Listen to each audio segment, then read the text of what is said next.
more of a love album.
All right, welcome to another week of Manifestations 2020. Appreciate everybody for tuning in.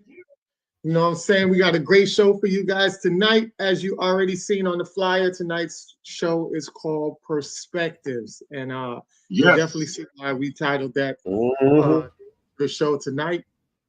Definitely have a great show in store for you guys. Y'all are going to love it. So starting off, how y'all fellas doing? Y'all all right? Good, man. We good. What's cracking? Chilling.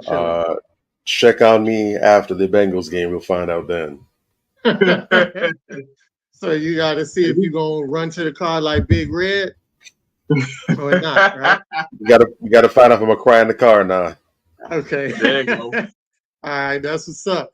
All right, so in the meantime, before the game kick off, let's kick off here at Manversations. And like I said, with the definition perspectives, we want to give you guys the definition of what perspective is. A lot of people might not know, but perspective, the art of drawing a solid object or a two-dimensional surface so as to give the right impression of their height, width, depth, position in relation to each other when viewed from a particular point.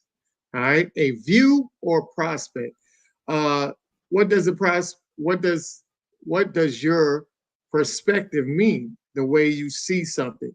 Your perspective is the way you see something. If you think that toys corrupt children's mind, then from your perspective, a toy shop is an evil place. Perspective has a Latin root word meaning look through or perceive, and all the other meanings of perspective have something to do with looking. All right, so now you have your definition of perspective, so you have a glimpse of what we're going to be talking about tonight and understand what we're trying to convey. And I think this topic is very much needed because a lot of times we don't really pay attention to see things through different lens or vantage points. And I think tonight we'll kind of sharpen you up on some things because a lot of times you might take it from a gender aspect. I'm only seeing things through the eyes of a woman, and I'm only seeing things through the eyes of a man. So we just want to open up your mind to have you think in a broader perspective. You know, just critical thinking is just very, very important in today's life, in today's society. All right, so I'm gonna give you some perspectives, right? So here's this perspective number one, right? So here's a lifeguard shark. It says, "Don't worry, man, I got you." He says, "I know CPR."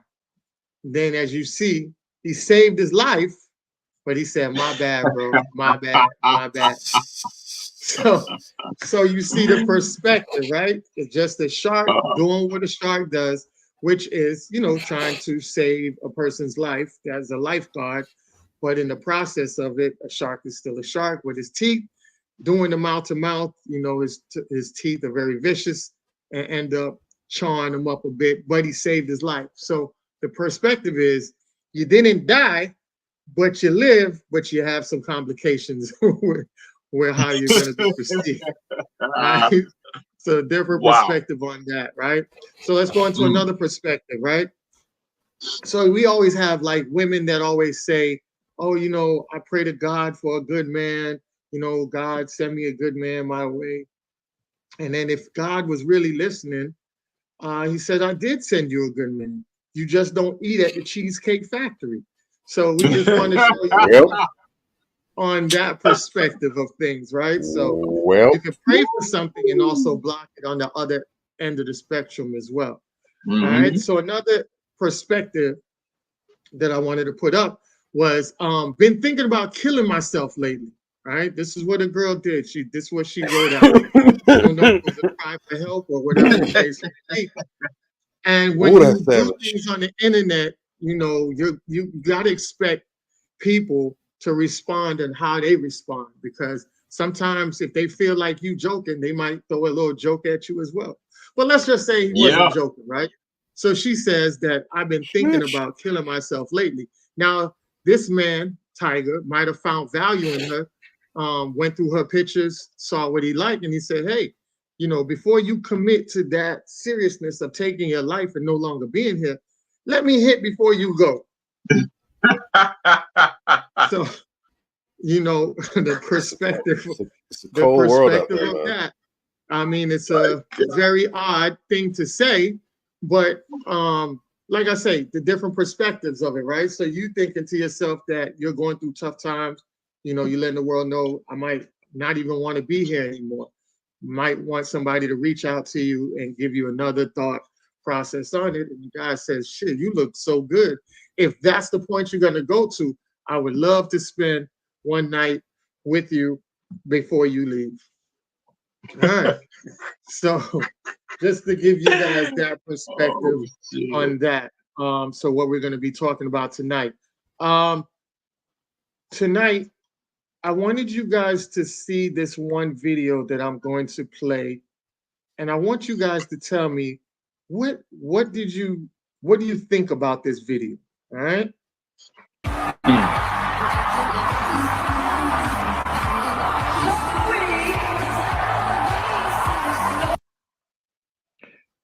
So I'm gonna play it again. Hold on, let me play it again. I'll play it again. Focus on Selena.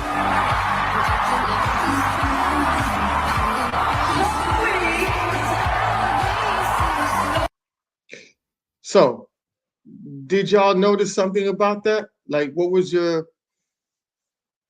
did you think about that? I didn't get it. Maybe the screen is too small. Maybe I missed something. I saw Taylor Swift and Ice Spice looking over in the direction of Offset and Selena, and the caption said, "Stop looking at Offset and look at Selena." Yeah, correct. I don't know who was looking at who though. I couldn't tell who was looking at who. So could you see the video though? I saw it, but I didn't catch what I guess I was supposed to catch because I didn't see. I just saw Offset. Look at Selena. Pay attention to Selena. That's Selena right there. Yeah, she's looking at her phone.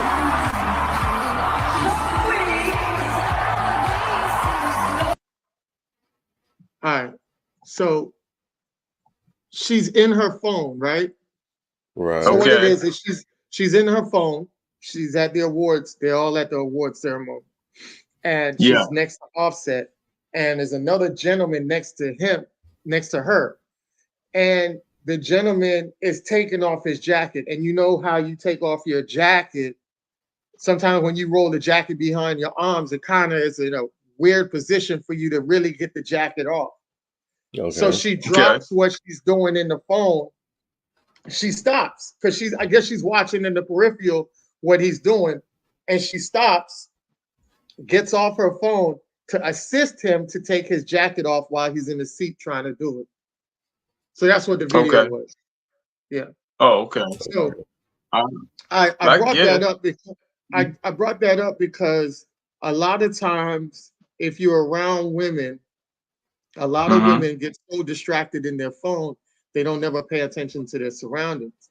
And I thought it was pretty unique that a woman who is in her phone still has the awareness to see that a brother, a guy, I don't even know if that was her date or whatever, but just to pay attention that he needed a little assistance to get off her phone and assist him before getting back on her phone again to handle her business of whatever she was doing.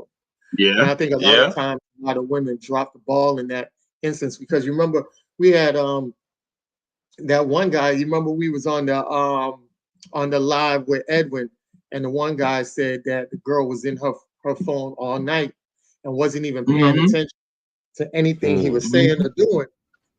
And it was all about her. And I thought that perspective-wise, women always talk about how men don't communicate, men don't pay attention. But a lot of times, a lot of women don't pay attention, and know how to communicate as well. They're not as effective as they say they want somebody to be. So I thought that was pretty interesting that, a woman can still be focused around her surroundings and not be totally distracted into what she was doing in order to help, a fellow male or mate out that needed the help exactly at the point he needed, because he could have took the jacket off and then she still would have been in the phone, and that could create a rift in itself, saying, dang, you see me struggling and you still was in the phone. Instead, he probably was like, damn, she was in her phone, and as soon as I needed help, she was right there. And it makes a big difference. You see what I'm saying?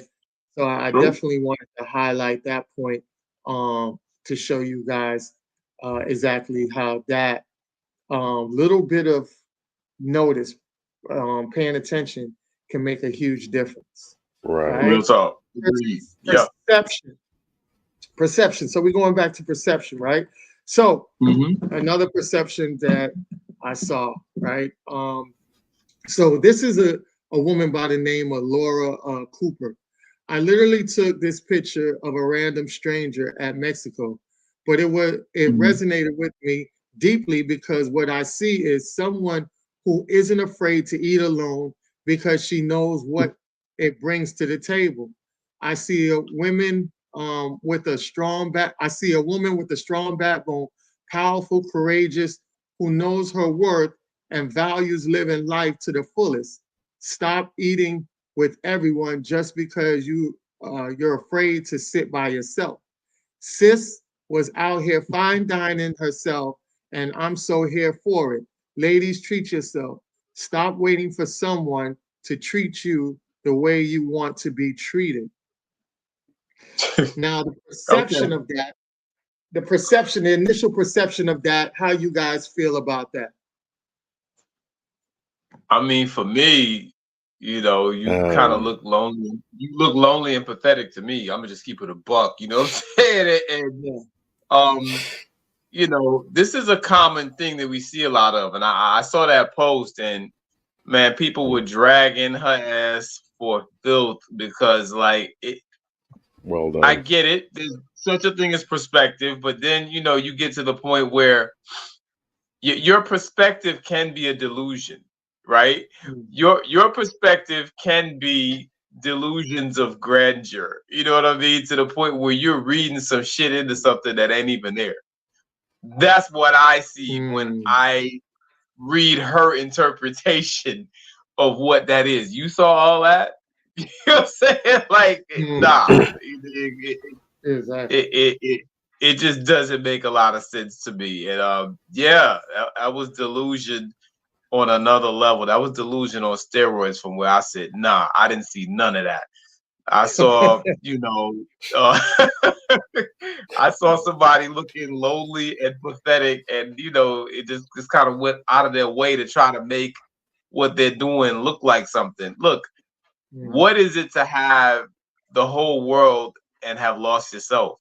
You know, you got a lot of Mm. these strong and independent types out here, you know, that just kind of epitomizes what they represent to me. You know what I'm saying? Mm. Like, I got all this money, I got all these careers, you know, these career titles, I got all these pieces of paper with my name on them or whatever the case Mm. may be, but I have nobody.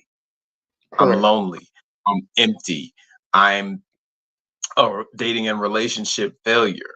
You know what I'm Mm. saying? And it's like it's just becoming kind of cliche and tired at this point. It saddens me. So yeah, Correct. that's what I saw. That's what I What you that's my think? perspective. What you think, Bobby? If it was just a straight up, observation, what do you see over here, and describe what you're seeing, I probably wouldn't have anything to say. I'd let it go. But since she wants to go ahead and showcase her um, expert level S rank grade yoga skills and just reaching to the cosmos and the heavens, it just reminds me about what they say that when it comes to art, that we don't see as things are, we see as we are. And I Mm. think Yeah. she was reading into that what she wanted to be the case for herself, which is sad. Mm. Mm. Um, and like you said, that's not a good look. I mean, it also felt desperate because I'm looking at the table. The first thing I saw that caught my eyes out when she was going through the description was that there are not one but two wine glasses on the table, both Mm. of them Mm-hmm. filled.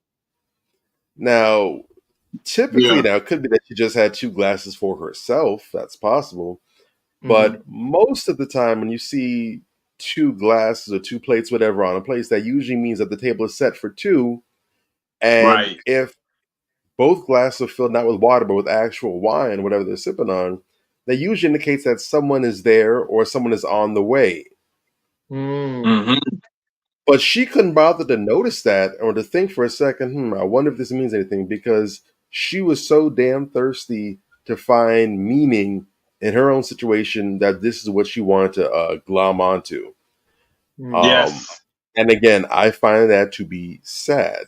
I'm not saying that to clown the sister, but sometimes we think we're doing a whole lot with these analyses. And sometimes we are, but sometimes what we're really doing is just revealing to the world the emptiness or the lacking that we have. So you got to be careful with that. And like you said, Major, there's this desperate foot race to try and showcase that, strong, independent, don't need a man, can do it all by themselves. But this is causing all kind of issues for women because we have women who are trying to dig their heels into this deeper than ever before. But a lot of women are starting to realize and understand, hey, you know what? I'm tired. I'm exhausted. Yeah. I don't want to be this chick that, can do it all by myself. I want to feel vulnerable. I need to I'm tired of feeling this way. I want more than this. And so it's putting them at a weird crossroads for themselves where they don't know how to get what they need because one side is telling them, you don't need men. Men are this, man, troublesome, blah, blah, blah. You need to be able to do this for yourself, sis. But the other side is saying, if that's so true, then why do I feel so lonely like this? So you got to be careful about what camps are in your ear and saying what, man, because there's a lot of people out here that are just trying to go ahead and get their validation through you, and they'll use you for their own ends. They don't care. They absolutely do with it. Definitely. So I want to go back to that, and you said two. Okay, I see the glasses. Yeah. And I want to give you guys the different perspective. So you guys said sister, right? So the actual sister is a Latina. Yeah. Right. I went to the page. I remember. Yeah. And the Latina that one. Sitting here promoting Black women to be single, and she is the opposite. As per usual. As per usual. How about that? The Jedi mind trick. Jedi mind trick. And not just taken, but she's taken with a Black man. Yeah. So she's out here clapping it up and add a girl and you go sus to the Black woman. That's right, sis. You don't need a man. Go ahead and stay single. These men are garbage. But here she is with the whole entire Black man on her arm.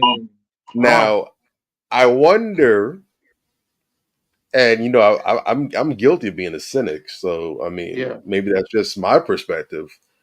But I can't help wonder if she would have gone ahead and made that same post with that same message if it was Latina sitting there by herself with no one around in the picture. I wonder if that was going to be what the message that she's pushing, or did she decide to go ahead and push feminism next generation again, go ahead and get Black women to dance to the tune that you don't even listen to yourself? Exactly. We haven't learned. It raises the eyebrow because it says, are your allies really helping you, or are they pushing you in the closet and locking the door behind you? Real talk.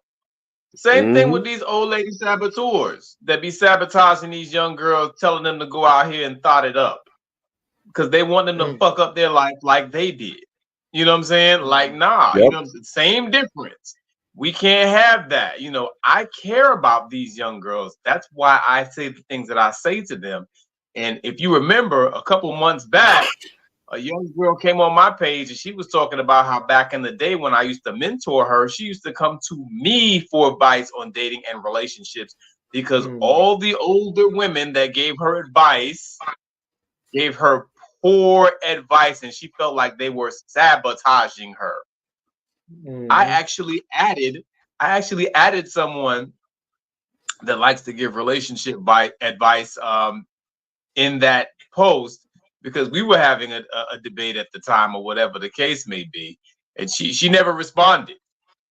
Very interesting. You dig? But like the young sister says straight up, like that's why I used to come to you for advice on men and what to do because these old heifers be setting us up is basically what she said. And, of course, that's not foolproof. Some of the older sisters are doing what they should do, but a lot of older women, the same way that we're talking about, women of other races sabotaging Black women, a lot of the so-called elders are sabotaging sisters too. Olders. That is true. Olders, exactly. The olders. No, Elder is a respected title. You got to earn the title of elders. If you don't get brownie points just for the fact that you somehow managed to not drop down dead as of yet. You know, Yeah, you real you talk. you you you just the rat that was clumsy enough to fall past every other trap. Nah, Correct. elder should mean something. So no free accolades and free titles. You want to be known Real and thought of talk. as an elder. What have you built? What are you passing down? Mm-hmm. Correct. So I want to get into this next video to see what the perspective of it is. Okay, so you have one perspective from the male's perspective, and you have the woman's perspective, and then we can discuss it afterwards. So we Yeah. find out who is wrong and who is right, and what the solution is. All right. I tell this story, no one ever agrees with me, but I swear when I think about it, I'm right. So when I first moved to Atlanta, I didn't know anybody, and I joined Bumble and matched with this guy, right? We had been talking, I think, for like 2 or 3 weeks, and I got a good vibe. So anyway, I had asked him if he knew any handy people because I had a lot of like furniture coming into my apartment, and I needed help putting it together. Although I did not know him well enough, I trusted him enough to come to my apartment. Now, in hindsight, that was probably a bad idea, but it is what I did. So before he came to my apartment, I had a conversation with him about payment because I didn't want for him to come and I didn't like him and then he felt like he got. So we talked about payment and I told him I'd give him a certain amount for him putting together like 2 pieces of furniture. Well, he put together a bed and a desk. So I don't remember exactly how much we agreed on, but I did say I was going to sell him the money. So when he came over like early this Saturday morning and he ended up like starting right away. He was definitely somebody that I could see myself talking to on the long haul. So it was cool. Like he was we were getting to know each other. We were talking about family. We were talking about life, all this kind of stuff. So around lunchtime, I ordered us something to eat. And as we were eating, we were like really talking, right? It was good. So when he was done, he kind of like chilled for like another couple of hours just to like rest. And we were really vibing. And he was like, I would really like to see you again. And I was like, cool. So when he's ready to go, we go outside and he gives me a hug. And then he was like, okay, so I'm going to text you my Zelle information so you can send the payment. And I'm like, okay. In the moment, I was just a little shocked, but I didn't like let it on. I was just like, okay, just text it to me. So the next day I sent the Zelle payment and I was just like, oh, thank you for coming over. I really appreciate it. And then I didn't say anything else. And he was texting me and I did not respond. And he wasn't used to that because obviously we had been like texting all day long, you know, talking throughout the day. It was good at that time. But then I just decided that the fact of him asking me for money after like we had a good day, and I do understand that we agreed upon it, but I just thought it would be different since we were going to start dating. So finally he asked me like, what's up? And I was just like, honestly, I know we decided that I would pay you for that, but I really thought it was tacky that you actually asked me for the money afterwards and you took it. So I did end up cutting it off and we didn't talk again. But when I told my cousin about it, she was like, you guys agreed on it. Like, I don't understand what the problem was. And honestly, like, if I'm gonna date you and you know you put together Right. So she said, you know, if I feel like I'm dating you and you put together some stuff for me, you should really be doing it for free. So I wanted to hear you guys' perspective on that. How do you feel about that situation? Bobby, you want to go first? You want me to go first? I Oh get it. man. Listen, man. Listen. Long story short, you know, this is crazy that we just had this show last week on the list because this kind of ties back into the list to me, right? This ties back into the list and this mentality that a lot of women have in dating and relationships where they're expecting too much too soon. You know, you can't take me to a whatever restaurant, you know, or whatever, you know, you got to put stuff together for me for free because, you know, we kicking it, you know, it almost seems like a lot of women have a great deal of intelligence until you show interest in them. Then they just become stupid all of a sudden. Like that was something very foolish she said. Even her own cousins, you know, and people that she knew was calling her out. I posted that on my page. The other women were calling her out. You sound like a dunderhead. What are you talking about? You know what I'm saying? It doesn't make any sense. At the end of the day, I'm here doing this for you. I still don't know your ass. Like, yeah, once we get to the point where we down and you my girl, or we're at least dating regularly. I mean, these things are fluid. They could change in a heartbeat. You know what I'm saying? Like, I could find out that, there's something real foul about you and just not want to rock with you no more. I don't know you yet. So you have not earned that level of, respect or whatever the case for me yet. Well, okay, I come over, I'm doing something for you. I know that it's on the house because there is an established rapport there. I still just met you. You understand what I'm saying? So no, you don't have the right to expect to not pay me because we had a good conversation. You sound stupid. You know what I'm saying? And I gotta point this out. Unfortunately, I always tell my dogs, man, when you're talking to girls, holla at the dimes. And they look at me like I got three heads. But like I've noticed, for whatever reason, you know what I'm saying? It's always women that are less attractive that tend to give this type of pushback and BS the list and whatever the case may be. It's always a woman that's a strong three at her very best. You know what I'm saying? Like that woman is not hot by any stretch of the imagination. You know what I'm saying? Like, and she's up here talking all this nonsense when, like, yo, at the end of the day, hey, you got a guy interested in you. He seems like he's cool, whatever the case may be. Just play your part. Why you want to act like you the Queen of England and shit? Like, you know what I'm saying? It just don't make sense to me. You feel me? I guarantee you, the more, but a lot of brothers don't understand, the more attractive the woman is, at least from my personal experience, the less pushback I get and the less bullshit. They tend to be a lot more down to earth. That's just my 2 cents. From my perspective, I don't know. Maybe y'all see something different. Let me know. What's up? Am I tripping? No, it can. No. I wouldn't say they can be more down to earth. I think it depends. Mm-hmm. I think the variance is a bit more balanced. I think you probably have an equal shot because usually when the women are more attractive to that extent, sometimes it can translate to them being more down to earth. I think in some respects because especially they're really, really beautiful, really attractive. Some dudes don't really accept them like that. And so because they don't get approached as much that way because the use of the looks putting dudes off, it kind of causes them to be a bit more down to earth. But at the same time, if they're getting a whole ton of attention and dudes, just simping and falling in place with them, that can really distort and warp their perception or what have you because they're operating from a different. So it's really a 50-50 gamble. But with the ones who aren't that attractive or the ones who I think are just probably like just barely,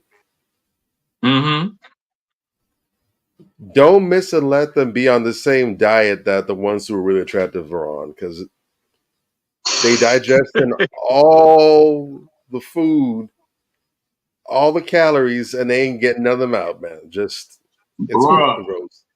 But in her case, when you see it. It's wild. Like, ma'am, look, this behavior isn't acceptable from anybody. But at least if this is a bad top of the line woman, you can kind of understand a little bit better. You can even maybe forgive it somewhat. You ain't got the justification for this. But from you out here trying to ball in Hermes. You out here trying to ball in Barney's with the Salvation Army budget. Like, the audacity. Bruh, not from you. Oh, no. Wow. This nigga's looking like Legal Eagle with a weave, talking all this smack. Really? But the crazy part is, and I've said this time and time again, so many women nowadays are truly lacking integrity. Understand now, if this was just her philosophy, her principle, that'd be one thing. I'm not even going to necessarily knock her for that. She is the one who even suggested payment. This was her idea. She brought this up. Yeah. He didn't say, well, I'd be happy to do this for you, but I needed some compensation. No, she offered this.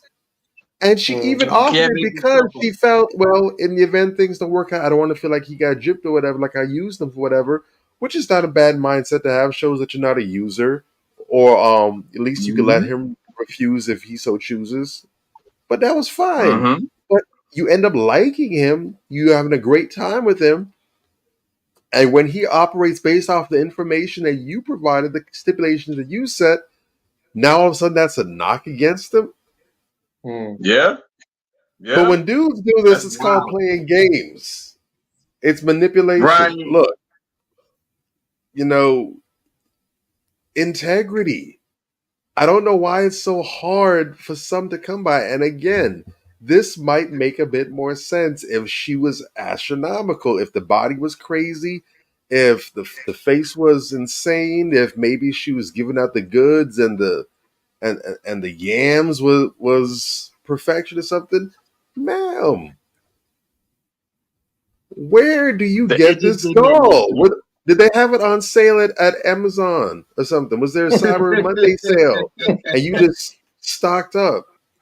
I don't get it, but it's not for me to get. It's not for me to get. That's fine. Yeah, that's when it gets offensive, bro. Like he held her to her word, and she was upset that he did so. Now let him break a promise to her, or try to renege on something that he said. Then all of a sudden he's not a real man. This, or men today aren't like men back in the day. Oh my God! It just wouldn't stop. You already know. We live in the last days, y'all. We live in the last days. Bro, it's wild. Yeah, it's wild, man. So I don't know, man. I don't know about that. That one irked me. That one irked me something special. So I don't know, man. I don't know, man. I don't even know. But that reminds me of the Average at Best video when I watch it. You know what I'm saying? That's what that reminds me of. It's like, bro, you really? That same entitlement spirit. That sense of entitlement is just it's otherworldly out here, man. Yeah, it's gotta be something. It's gotta be something in the Similac of the formula. I don't know, man.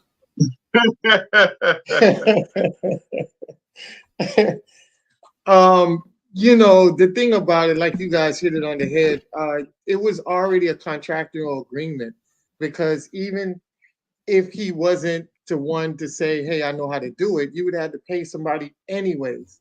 So I'm like, why not give it to somebody that you like? You know what I'm saying? He'd be like, the incentive to say, damn, he probably was thinking like, damn, shorty's solid, we're vibing, and she still end up paying me to do something that, and maybe he probably would have, down the line would have did something for her free of charge. Like she probably would have broke down and he would have fixed the, like she said, hey, I caught a flat tire.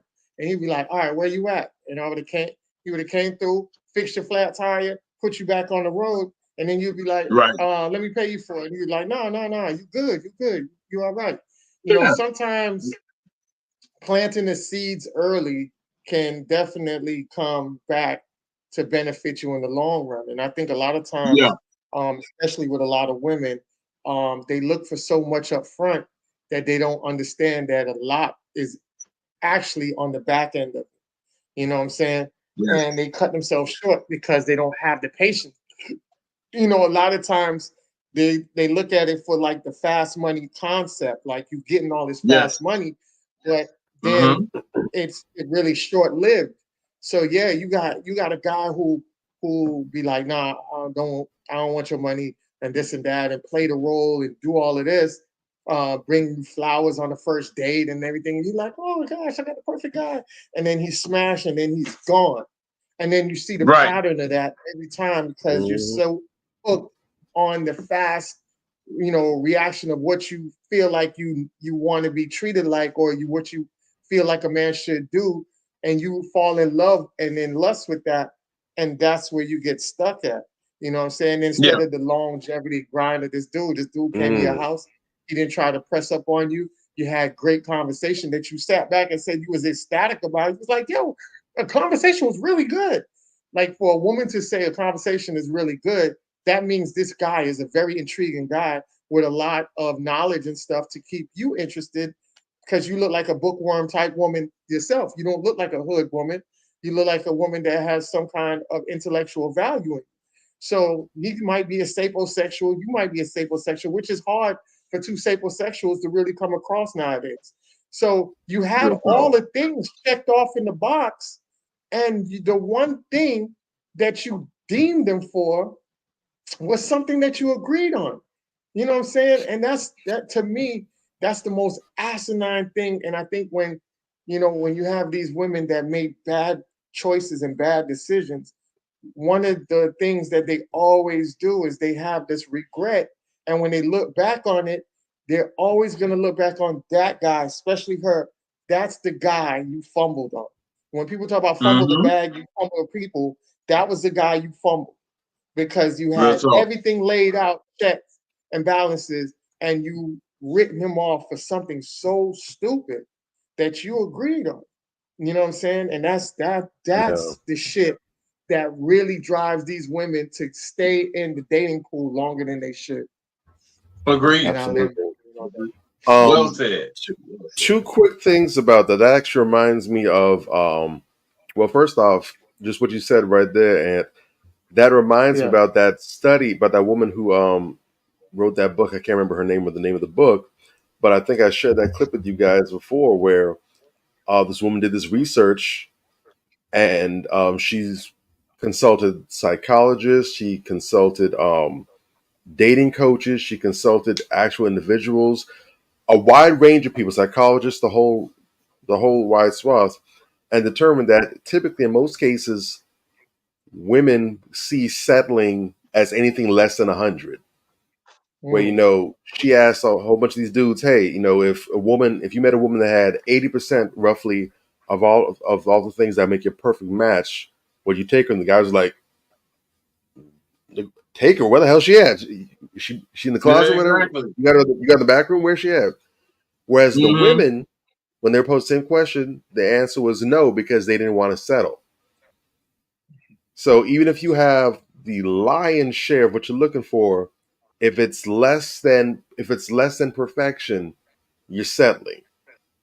Talk about staying for how long they need to be. And that also reminded me of something that Jason Black said before, where a lot of women just simply put don't believe in starting over. And they try and tax dudes they're with.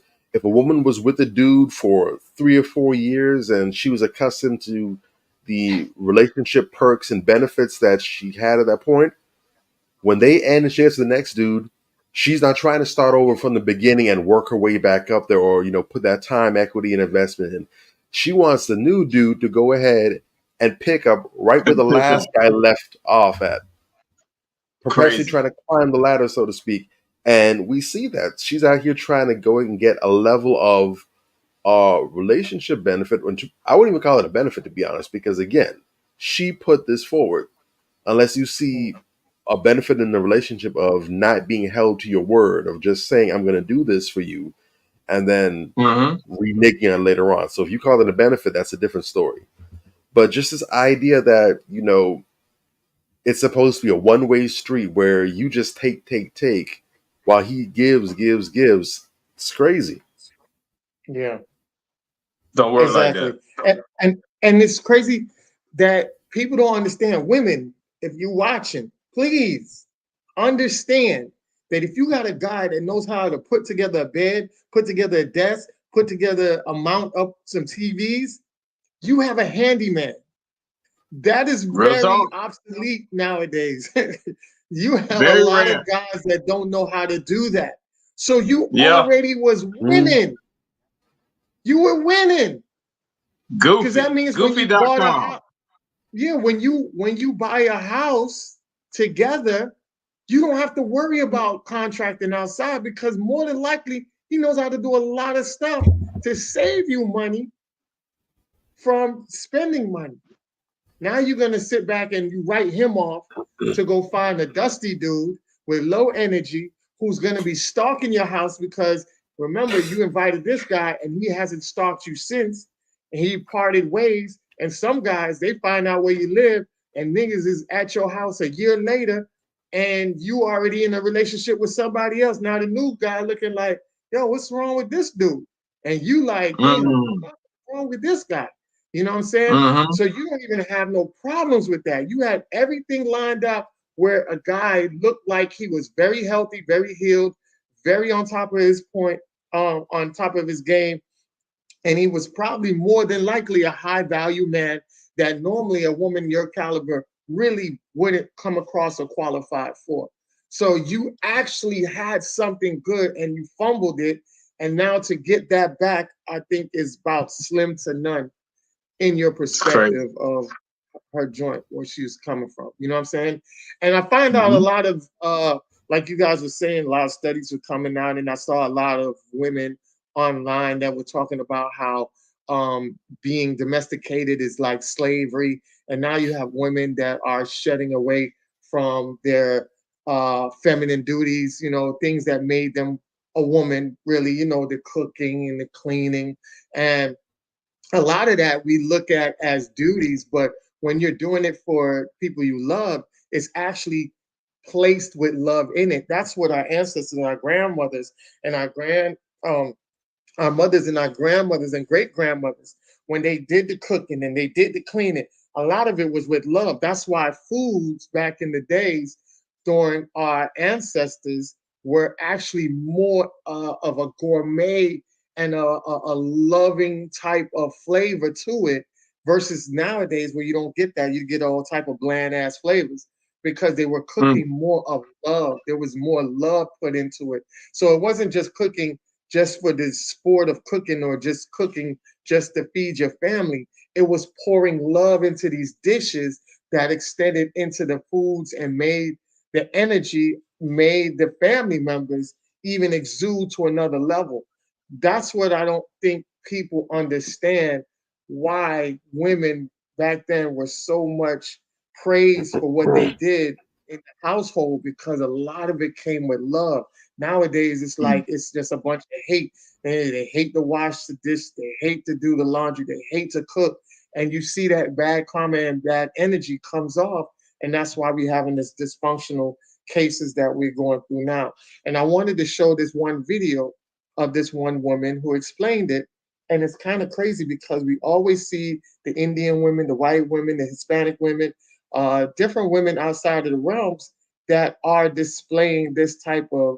I would rather pick up my husband's dirty laundry that he leaves right next to the basket, clean up all the beard hair that he leaves in the sink, pick up the dirty boots that he leaves all over the floor for every day for the rest of my life, rather than never seeing him come through that door ever again.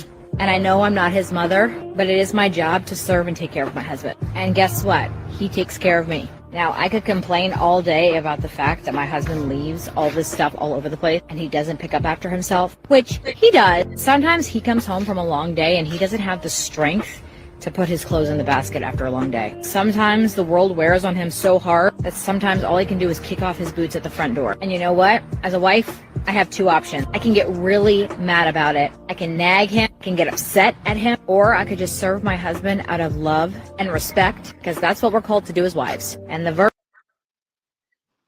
Yeah, so she says, she goes into it about the Bible verse of it, you know. Real talk. And this is not just to shit on anybody. It's just that, you know, the perspectives of different women look at things differently. And I feel like we are going out of the realms of looking at it in a way different way versus understanding each other and putting ourselves in the next person's boots.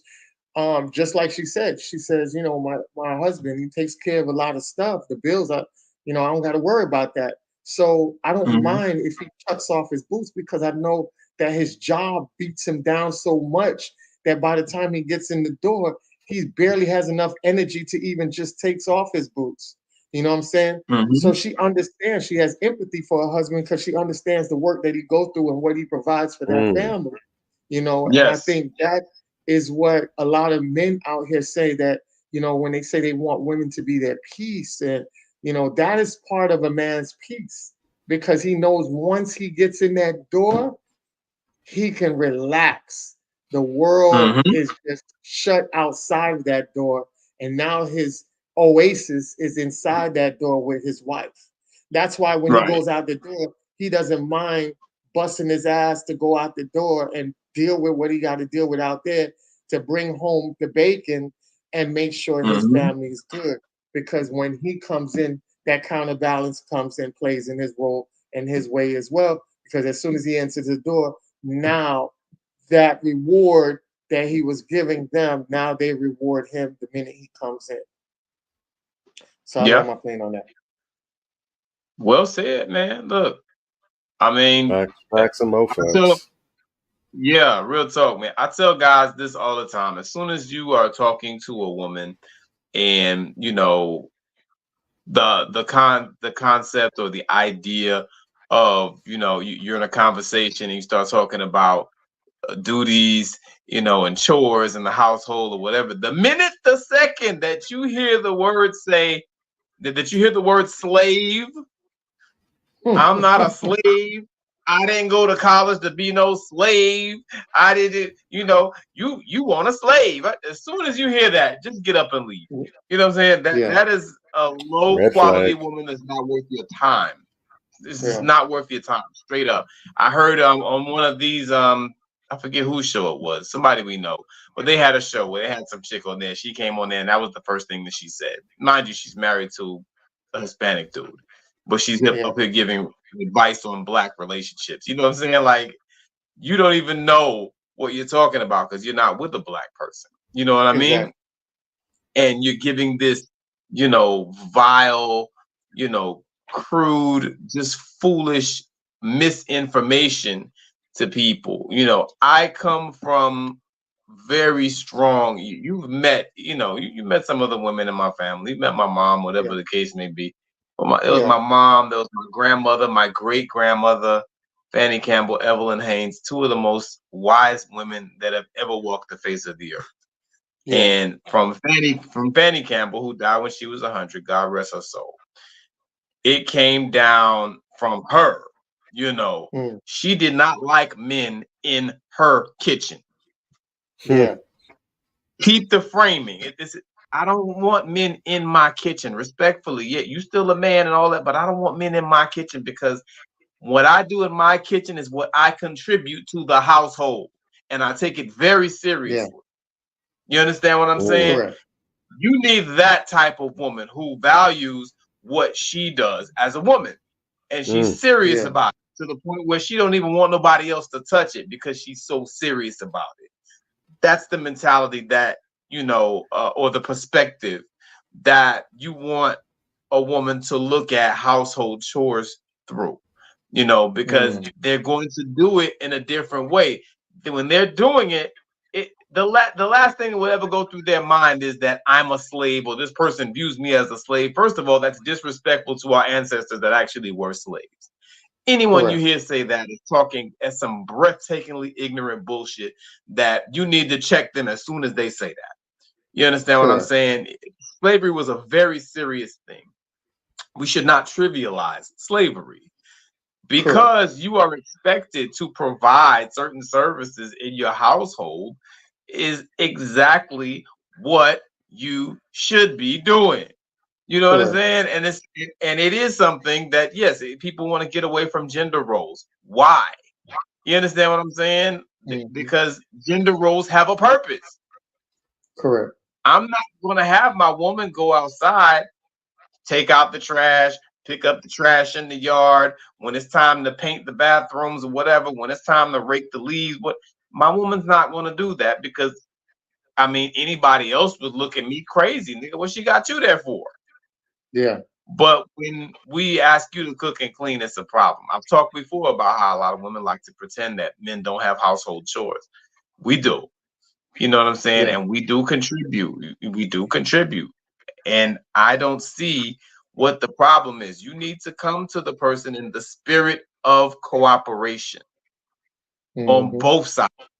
You know, sometimes I help my wife with stuff, sometimes she helps me with stuff or whatever, but she understands, hey, these are my primary responsibilities. I understand these are my primary responsibilities. Like anywhere else where there are multiple people and things have to be done. When people blow this out of proportion and make a big deal of it, they're just trying to find an excuse to get out of doing something. Correct. They're just lazy as hell, or they don't want to do it. Which is, okay, this person is trifling or defiant. Neither of which are qualities that you want in a woman. You know what I'm saying? So, yeah, be mindful of those perspectives. Go ahead. Definitely. Go ahead, brother. No. Be mindful of those very negative perspectives. No, when you like you said, when you don't want to do something, it doesn't matter what your level of education is. It doesn't matter what your IQ is. You will become a PhD doctoral candidate of manufacturing and finding excuses and all manner of justification. The reason why you don't want to do this, why you don't have to do this. You become a Rhodes Scholar overnight. When you really don't want to do something, you find any and every excuse under the sun and under the moon and every other celestial entity that there is when you don't want to do something. But when you passionate about something, when you care about something, when it matters to you, you put in extra, you go the distance, you put in that overtime, you lose sleep to make it happen because it matters that much to you. Think of somebody that's chasing a dream. They're trying to get their dream job, or maybe they're an entrepreneur and they're trying to keep their business afloat. And think of the extremes that they'll go to do that because they're that serious about it. They want to make it pop off. That's really, what's up, Jenny? Shout out, sister. Jenny Pop. That's the difference. So again, when people don't want to do something, they're gonna have all kind of different reasons as to why they're not interested in going by their way. And what really shows the bias is that they won't have or won't look for as many reasons as to why they should do it. They won't even come with like a pros and cons thing to contrast and see, well, what's advantages and disadvantages. No, it's just a campaign to not do this particular thing. But the women who are from that vein, like your mother, your grandmother, and your great grandmother, Major, those are not just the rare women these days. But typically, if you look at the state of their families, to a large degree, they're thriving. They're healthy. They're stable. They're functional. You know, it's funny when we talk about, especially in Black American culture, when you look at what used to be the stereotypical arrangement of the family, per se, the traditions like Sunday dinners, and even special occasions where families get together, maybe for grandpa or grandma's birthday or what have you, or Turkey Day, or Christmas, whatever, or Kwanzaa, whatever. Those occasions when they get together, it's usually the case. All the women come in the kitchen and start preparing. Don't want to see no men up in here. Don't want to see any children up here. Maybe some of the young girls, they're old enough, they can come in and start learning from the aunties and the moms and the cousins or whatever. But all the men, get your behind out there. Go watch football. Go play cards or whatever. Do what you do out there. Whatever. Handle your business. If you brought your girlfriend, maybe you've been dating for a while. You brought your girl home to introduce to your family. Send her in the kitchen to the women, the folk. We're gonna have her. Cook and prep with us. We're going to evaluate her, see what we think about her, all that stuff, whatever. But those families, to a large degree, not saying that they were perfect, not saying that they didn't have issues, but by and large, those families thrived. So much so that even to this day, when people make movies and films and books, whatever, that's usually something they refer to, or that's a cornerstone. Think of movies like Soul Food, that, yes, was very dysfunctional, but when you looked at the overall picture, that family, and how at the end togetherness still was able to bring them together to help them to overcome and to deal with and to cope with loss and everything else. That's difficult to come by. You can't establish that kind of legacy for your family. You can't establish that type of togetherness for your family if you don't have a matriarch in the family that's about that. You can be the patriarch that was known for, busting his ass sun to sundown, there's always food on the table, never question about any bills going missing. You could be that, but without that woman in the corner to go ahead and seal the deal and to manage the household, it all falls apart. Yes. And that's a huge responsibility when you have a woman who's really taking that lead in the home, in the kitchen. And when you look at the state of people today, more than ever, juvenile diabetes on the rise. I believe it's 1 in 4 to 1 in 6 children today suffer from or will suffer from juvenile diabetes due to poor eating conditions in the household. And that don't need to talk about all the hell that you have to deal with there. Childhood obesity rates are crazy right now. When I talk about kids with a little pudge on them, they're going to grow out of that. I'm talking about kids that are obese, blood sugar's off the charts. Yeah. Most of the food they're eating is processed or is fast food, whatever. It's junk garbage. We see all kind of videos now. We have women so-called cooking them the food for their children or whatever, and most of it is garbage. Nothing but starches, sugars, no nutrition whatsoever. Very little greens or veggies, and any veggies that you see it's coming out of a can or whatever. Nothing fresh. What kind of family legacy are you building? You can't do that in those circumstances. So you need that ring generalship, so to speak. And the women that are able to do that are not just rare, but in huge demand, and they make all the difference in the lives of their family. Real talk. That's a winner. That's a winner, dog. Because that's a very important role. Great cornerstone right there. Definitely, that's a great breakdown. And it really solidifies and lets you guys know that how important it is selecting that mate, because your mate can really break you or build you. The foundation you want to build with a woman or with your mate. And if they're not that person that can solidify your household like that, then you're going to have a lot of problems with it. So I think that was a super dope breakdown. And I think a lot of times women don't understand that how they align up with men. It's a lot of things that they do that just don't make sense. We had a lot of women back in the day that were very firm about who they wanted to get with. You had songs by Salt and Pepper.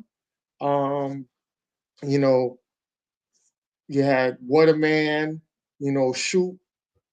These songs that was really more geared to women going out there shooting their shot in a more direct way.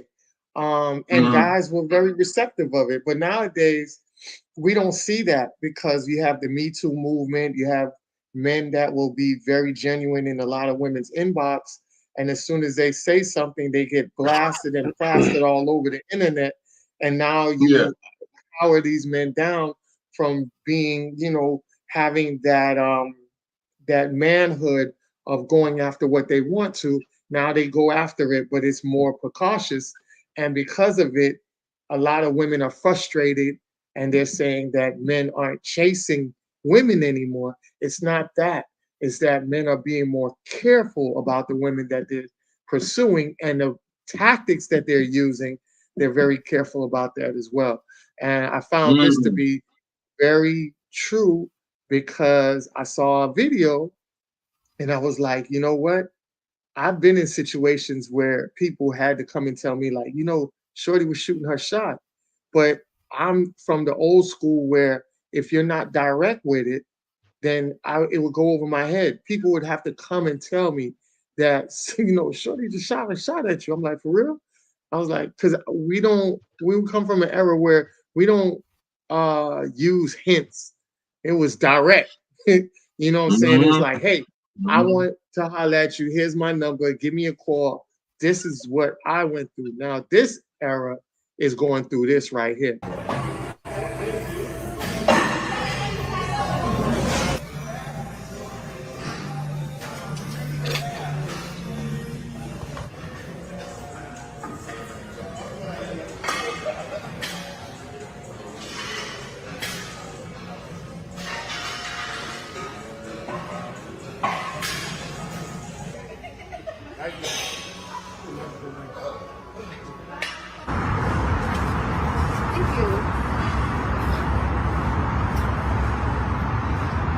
never shooting my shot ever again, bro. Like, literally, I did everything you told me. Nothing. Yes, under the hand flip, neck sprung, nothing, girl. I was on that Stairmaster just throwing it at him. And when we was leaving, he held the door for me too, but So, you know, I don't know what to say about that. It wasn't, you know, when you go to certain places, you're not expecting women to hit on you. But also remember, there was a lot of women that were coming out talking about how they feel uncomfortable because guys would look at them in the gym. Guys, they felt kind of like their eyes were raping them with their eyes in the gym, and they would, you know, just trying to come to work out and not be harassed and things like that. And then you go right back in that same vicinity where you understand that there's now a visual and people watching, and now where it used to be where guys could go up and just say something, now it's like taken in a negative aspect. So now when a guy is in there, he's just looking at you like you one of the guys, like, no, go ahead, you can use the equipment, or opening up the door like, okay, cool. There's no addedness behind it because of the atmosphere y'all put out there. So now she's mad and telling her friend, like, I did everything you told me to do and they ain't working it. I hate these men. No, it's the way you're going about it and the way and where you're at it as well. You got to be very cautious about where you're shooting your shot as well. Because a lot of times you got to look at this vicinity and see if that's a vicinity that men get crapped on for talking to women. You know what I mean? So, bro, I just want and even for not talking, I mean, they got like a whole epidemic of women who are in the gym, not working out, or at least not seriously working out. They got their phone set up, and they're intentionally trying to go ahead and catch dudes looking at them or staring, so they can go ahead and make videos about how creepy they are or whatever. I mean, now I understand you do have some dudes that do go ahead and make women uncomfortable. Absolutely, that's not okay. But on the other side of the coin, you definitely have women who have definitely gone out of the way to make it a very hostile thing to even attempt to speak to a woman, where dudes have to be cautious because you don't know if you're going to be getting slandered on somebody's page or whatever for something that you don't know anything about, or you're trying to go ahead and talk to her in good faith, but she's concentrating, she's busy, she's not interested, whatever. And it sucks because the gym should be, of course, you're there to exercise, you're there to get stuff happening, but the gym should be a place where you can go ahead and freely, look to start things apart. Because what better place to find someone who is health conscious, who is serious about taking care of their body, their temple. They're out here, they're driven, they're motivated, they're hardworking, they have all these essentials that are required to be a person who's in shape and stay in shape. That should be a great place to go and find someone that's on the same wavelength as you are.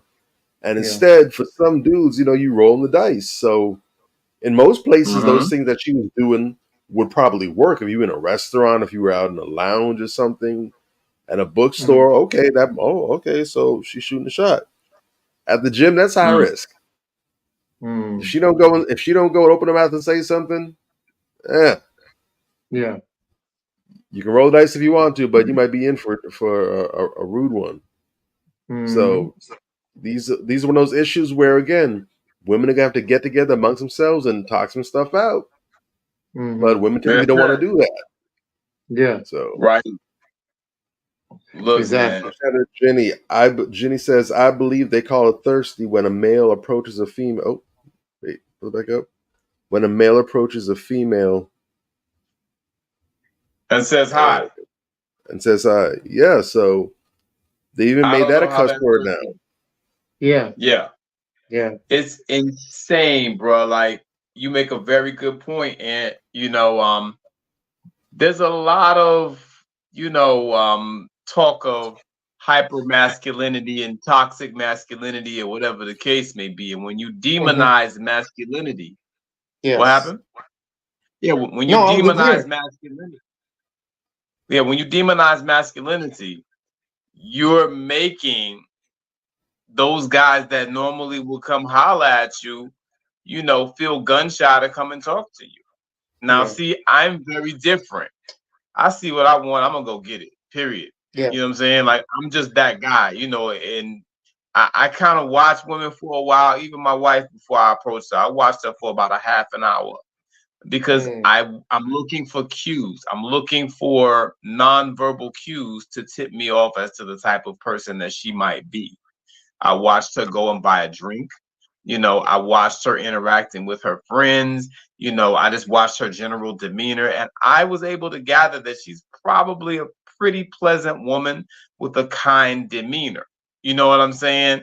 You can tell just stuff by their facial expression. You can tell, okay, this girl, she looked like she kind of turned, like she kind of raunchy or whatever. You know what I'm saying? You can infer these things from watching people. So I would advise guys, you know, just because you see a woman, she looks good, take a minute and just look her over a little bit. You know what I'm saying? And see if you can infer the type of person that she might be just from watching her for a little bit. Right. You know, I think it'll help you a lot. You know, I look at the type of dress, the way the woman is dressed. I look for, you know, things that seem like they're a little too over the top. Is her makeup a little too over the top? Is she dressed too provocatively? Does she have a gang of tattoos? Whatever the case may be, like just certain things tip you off. It's not foolproof, but it can tip you off to maybe the type of person that she may be. You know what I'm saying? And you can kind of make an assessment. In some cases, maybe I do or don't want to talk to this person. And but I mean, at the end of the day, guys, that's where, you know, you put on your pimp boots right there. You know what I'm saying? Be bold. That's where it's like, okay, be bold. You know, if you're not disrespectful, you know, she's gonna look like a damn fool, even if she does try to put you out there. She tries to put you on the internet for saying hi, you know, or for being friendly and, you know, telling her that you're interested or whatever the case may be. If that's what she wants to do, you made her look stupid. You know what I'm saying? You were doing what you did as a man that you were supposed to do. So, you know, guys, be sure, you know, don't do anything too over the top. You know what I'm saying? But within the boundaries of keeping it respectful, go ahead and shoot your shot, man. Like, don't wait for them to do it, because as in that video, you can see this woman, she thinks she did something. I don't know what in that video she did that constitutes as shooting her shot. She was just standing there, as far as I'm concerned. The man wasn't even looking at her. If he's not looking at you, how can he see all this shit that you do? You supposedly throwing it at him. Well, off rip, you shouldn't be throwing it at a nigga that you don't know. You know what I'm saying? If that's what you do, your approach is wrong anyway. And he just gonna look at you as a thought. You know what I'm saying? And he go smash and dash, and you're gonna be mad. So, you know, it's levels to this. You gotta be sensitive, you know, with your approach, and the way that you present yourself has to be the way that you want this person to view you. You know what I'm saying? You shouldn't be doing that. And I think she said girl when she was on the phone.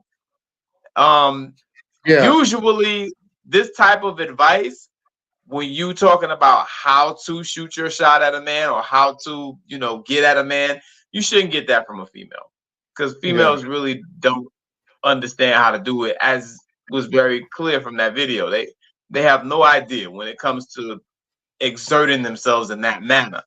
You know, they don't really know. That should come from a man, and a man that you trust. That, you know, not somebody that's trying to get you, that's trying to set you up. You dig? That's my 2 cents on that. I totally agree on that.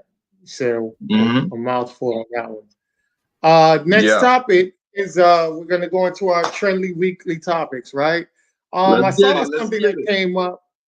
I saw something that came up that was really, really crazy. So I figured I'll just throw at you guys a bunch of things real quick, and then we can just chop it up with that. All right. So I want to start off. I want to start off with the first thing I saw that really trailblazed everything, right? So the Ruby Rose, she showed up to the Hawks game in this attire, which took set on. Yeah, it took set on social media.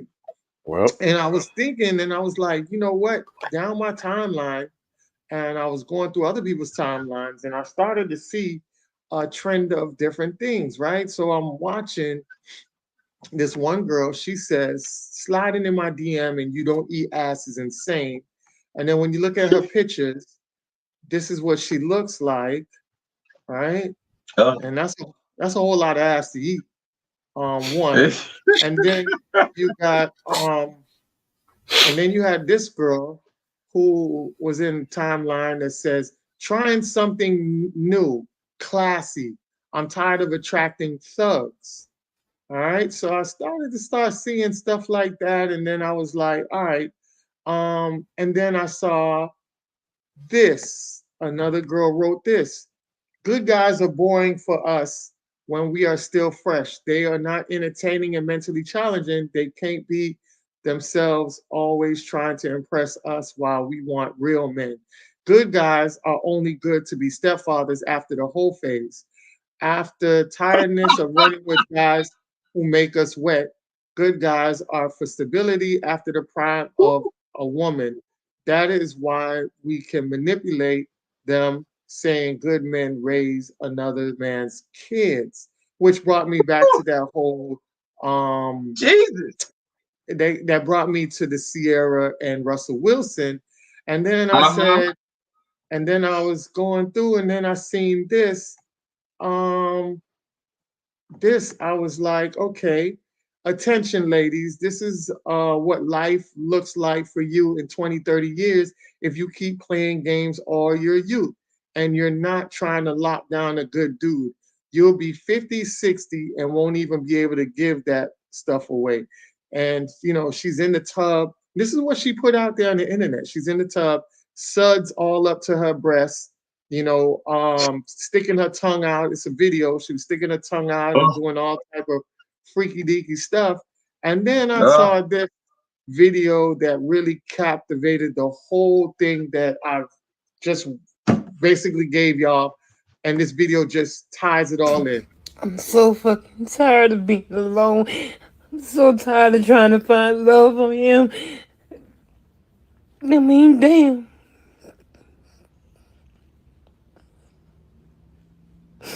I may not be pretty to somebody, but goddamn, I'm pretty to me. I'm so tired of being alone. I'm tired of this bullshit.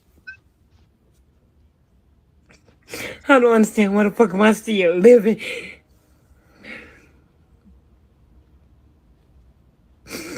I just want to be somebody girlfriend, somebody wife, somebody something. I deserve to fucking be happy too. Why the fuck can't I be happy? I'm tired. All right, so I said, okay, that sums up everything that I was just seeing, that women are going through their reckless phase, they take advantage, and they don't utilize their youthful years or their prime years, and then they wait till they get to that lady's point to where everybody wants to be loved. Everybody wants. I don't want to hear this bull crap about people don't want to get married. Women talking about, I don't want to get married. No, you want to get married. The problem is you're running into too many guys that don't fit what you're looking for because your energy is off, your energy is low. So you're attracting the low energy men in return. You can't have low energy and attract something high value. It's not going to work. The energies always have to align. And I tell people all the time, when you look at the whole world, from the sun to your stove, to your cars, to the internet and the devices in your house, to even when you're breathing and you're eating, that's providing and consuming energy. Everything in this world is about energy. So if your energy is not lined up with who you need to line up with, you're going to be off balance. You're not going to connect with who you need to connect with. And then you're going to be living in a life of sorrow where you're crying to the world and saying, I don't know why I need to be out here living.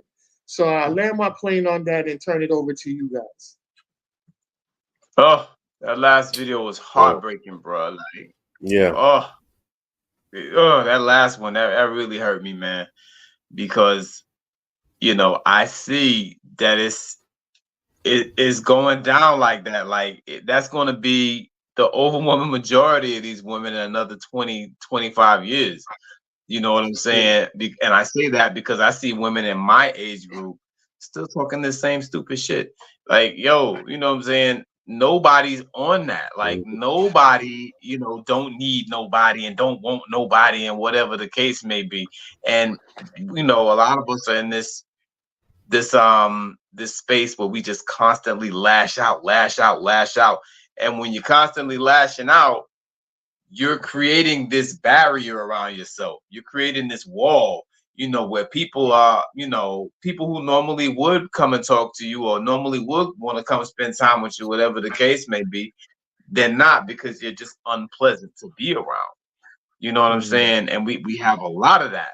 And women, more so than men, I feel, are preoccupied with love. This is a thing. You know what I'm saying? I've noticed this with women all my life. Like, guys don't even be thinking about relationships. And women, that'd be like the number one thing, for a lot of the women that I've known, those that are honest. You got a lot of these people out here that's stunting for the gram or fronting for the book. But when you talk to them in real life, it's something totally different going on. They're suffering from depression, and this lady, she's suffering from depression. She don't know why she's alive. She actually said that. You know what I'm saying? If I knew who that lady was, in fact, I'm gonna go look for her and send her to Matt Genius, because another sister posted that on my timeline not too long ago. Something. I'm thinking about. I don't want to be here no more. I was like, man, listen. I hit her in the inbox. Hey, I got my man Matt Genius. He does mental health consultations. You need to talk to him.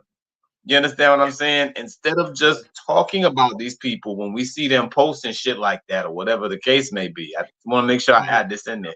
We need to be reaching out to them. Hey, let me pull you in, whatever, and send you to somebody, send you to talk to somebody so you don't go off yourself for some crazy shit. You know what I'm saying?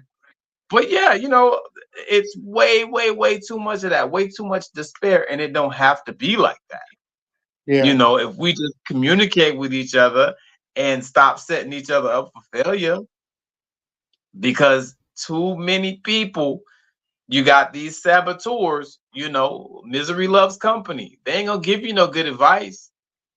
Yeah. What you want to bet that some of these same people that's out here advocating against family or whatever the case may be, been telling her all her life, you don't need no man, you be worried about them niggas too much, and now she's at the point where she can't really do much about it. It's a very sad thing. I hate to see that, but some people need that smack in the face. Some people need that slap upside the head, and to see these type of things going on. Some people need to see that video so they don't end up being that person. Everybody needs somebody. Why we all so hard-hearted out here? Correct. Why we can't talk to each other and come to consensus and focus on the things that we have in common more so than the petty differences that we have. Correct. You dig? That's what I want to see more of. You feel me? So I don't know, man. I'll land my plane there. That was painful. That was painful. Correct. Bobby, on you? That hurt. I was very uncomfortable watching that. Feeling for the sister. And I don't know her life. I don't know who she is, where she's from, what her background is, what her situation story is. But I do know that there's a number of women out here in her same exact shoes, feeling the same way that she did. And I know that a lot of them had cheerleaders coaching them on the path to doing things that were not putting them in the optimal position to win and be successful in relationships. This whole perfect example is that Bird from earlier talk about, I see this sister, she's strong, she's fearless, she's out here, she's not afraid to eat by herself. I see that kind of nonsense, and that leads you to outcomes like this. If you want to hear more sad stories about people feeling just like that or in that situation, talk to any CNA that's been on the job for several years. Nothing is more heartbreaking to hear them talk about how they have these older patients that are there, no one's there. no family, or in some cases they have family because of the way they've been towards their children, significant others, or other relatives.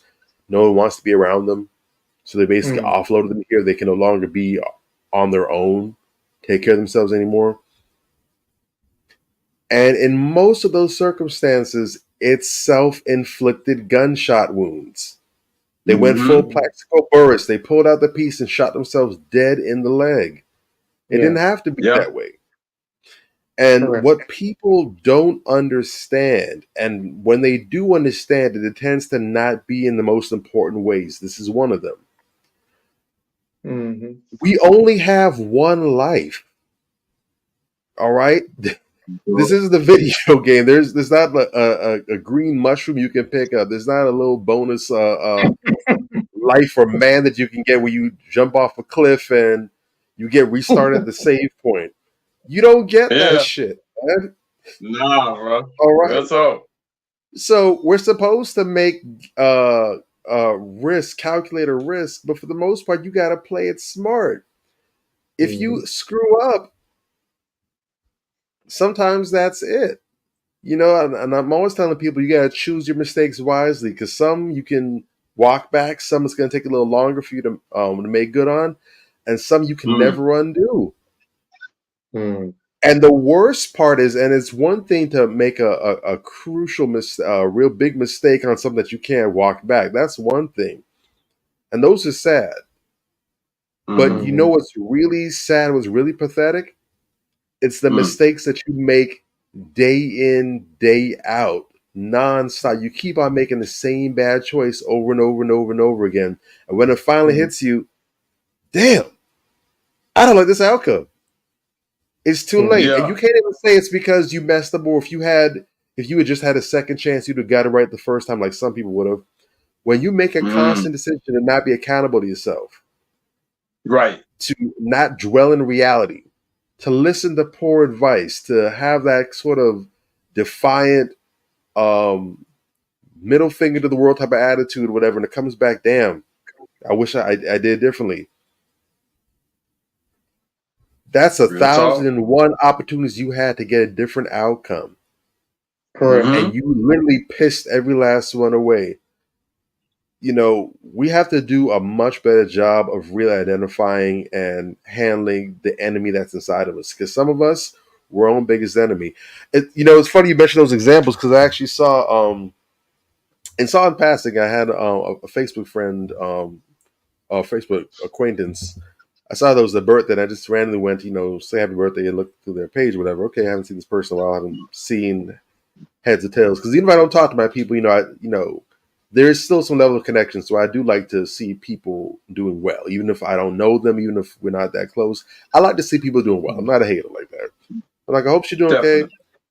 And since the early 30s, and I just happened to scroll through because it's been a while since I even looked at the page. And I saw a post that just maybe tilt my head to the side and just shake my head because it's on that same wavelength. And it said, watching videos and all of a sudden, random memory recovered. Remembering how my affinity for street niggas when I was in my early 20s could have gotten me locked up numerous times. If I had to redo this life, I would ask for a personal supervisor, because why? I clearly need a supervision, Lord. And she's not alone. There's people, that's a whole other show. Women like to say all the time, that's not all of us. That's not true. It's not all, but this is far too many women with the same shared testimony. It's crazy. It's far too many. Yeah, we need to do that show. We gonna have to get into that, man. We need to save some sisters for themselves. We're gonna have to get some brothers some hope, because there's dudes as well that see this, and I know cats that early, like teenage years, especially around the time, they literally had a whole persona redo. They went a whole 180. They looked and saw what was working out here. They went that route, and the sad part is it worked for a lot of them. Yeah. It worked. That's the sad part. It's sad that they changed who they were. They changed their whole style just to appeal to women. That's sad. But what's really sad is that it worked. Yeah. And at that point, you got to question. It's only crazy if it fails, but if it pans out, then it's genius, right? So, shit is insane, bro. Let me. Wow, you said a lot, bro. You said a lot right there. That's heavy. And I think I know for me that last part you gave us a few different things, and the last part caught me so much I didn't get a chance to address the one right before it. The one before it with the sister, the post. Can you bring that back real quick? I'm not gonna spend a lot of time on it. I just want to make sure. Which one that was? The sister, she posted some real toxic stuff. I mean, it was a paragraph and like everything in it was toxic. The one right before the older lady. You talking about when she talked about this? This one. This one? Man, brothers, when you see a woman who talks like this, run fast and run far. Bruh, good guys are boring for us when we're still fresh. They're not entertaining and mentally challenging. See, this is the thing. When you see someone this severely damaged, good guys are only good to be stepfathers after the hoe phase. After tiredness of running with guys who make us wet, good guys are for stability. After the prime of a woman. That is why we can manipulate them saying good men raise another man's kids. This right here, that should be somewhere on etched in stone on a wall, because this is the red flag. This is the red flag law as far as I'm concerned. You understand what I'm saying? When you have that level of toxicity in an individual, and then you still go and you decide you want to impregnate her or wife her or whatever the case may be, shout out Joe Smith, you need your goddamn head checked. You understand what I'm saying? Because she's telling you everything right there. She's telling you that you're just a come up, that she's just a toxic person, that she's a user, that she doesn't value men, she doesn't respect men, any of those types of things. And she's making it plain. She's not even trying to hide. That was breathtaking to me. But salute her honesty, though. Salute her honesty. I respect her honesty. We need more women to be honest like that, because a lot of them feel that. That's standard operating procedure for a lot of women, unfortunately. And when dudes when dudes call this out, they're called crazy, they're misogynist, whatever. But then the woman right there is saying it verbatim. Woo! Like dudes, and even if they don't say it, we see this in the conduct and in the behavior. She is seething with misandry, seething with hatred for men. And some dude is going to go and take her out and wife her. But you know, the funny thing is, I will say this, and while I would never even bother to attempt the rescue mission, never. At the same time, the women like that, they actually have a chance. It's not a big one, it's very slim, but they actually have a chance to be rehabilitated. It's possible. Not likely, but it's possible, because just like AA, if you're familiar, whether you've ever been there, you have family that's in it, or you ever even heard about it or seen it in the movies, whatever, just like in AA, in Alcoholics Anonymous or Narcotics Anonymous or whatever, the first step on the road to recovery universally is acknowledgement. You have to acknowledge that there's an issue. When you are able to go out there and tell the world, this is my thought process, this is how I think, and don't run trying to hide it or cover it up, this is who I am, there's a chance that it can be fixed, because the problem's out there. Now we just got to work on getting you to recognize that this is a problem. This is not the right way to go about doing things, that this is faulty. And then we can work backwards. But if we still got to fight you to acknowledge that this is how you're moving, how can there's no way we can get you to the point where you're able to go ahead and acknowledge that, hey, this needs to be fixed, because according to you, there's the problem. Nothing's wrong. I don't think that way. I don't do that. Well, if you look at the track record, results it differently. So, but when we can actually have honest dialogue, then we can begin to change things and shape things. That's part of the reason why what we're doing here on this platform is important, because the purpose is to get these different subjects, these different ideas out into the public forum. Yes. To get people out here talking about these things, thinking about these things, seeing these things through different perspectives, and then we can do something with it. Then we have something to work with. Definitely. Well said. All right, so we got our next couple of our segments up. I want to get into the next one. Let's see if we can wrap it up quickly on this one. So which one is this is our Dare Men segment. All right. Yes. So we had somebody that typed into us through email, and I just reposted it on a slide so we can all read it together.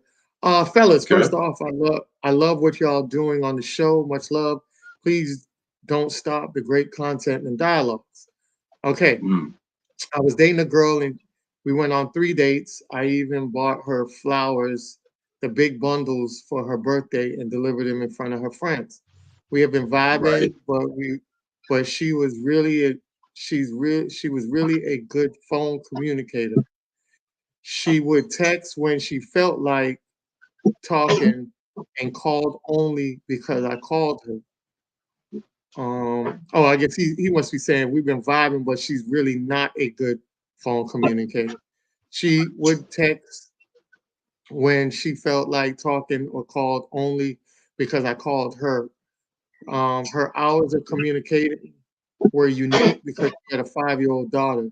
Well, I have been busy because I'm a busy entrepreneur, and sometimes I have businesses on the weekend.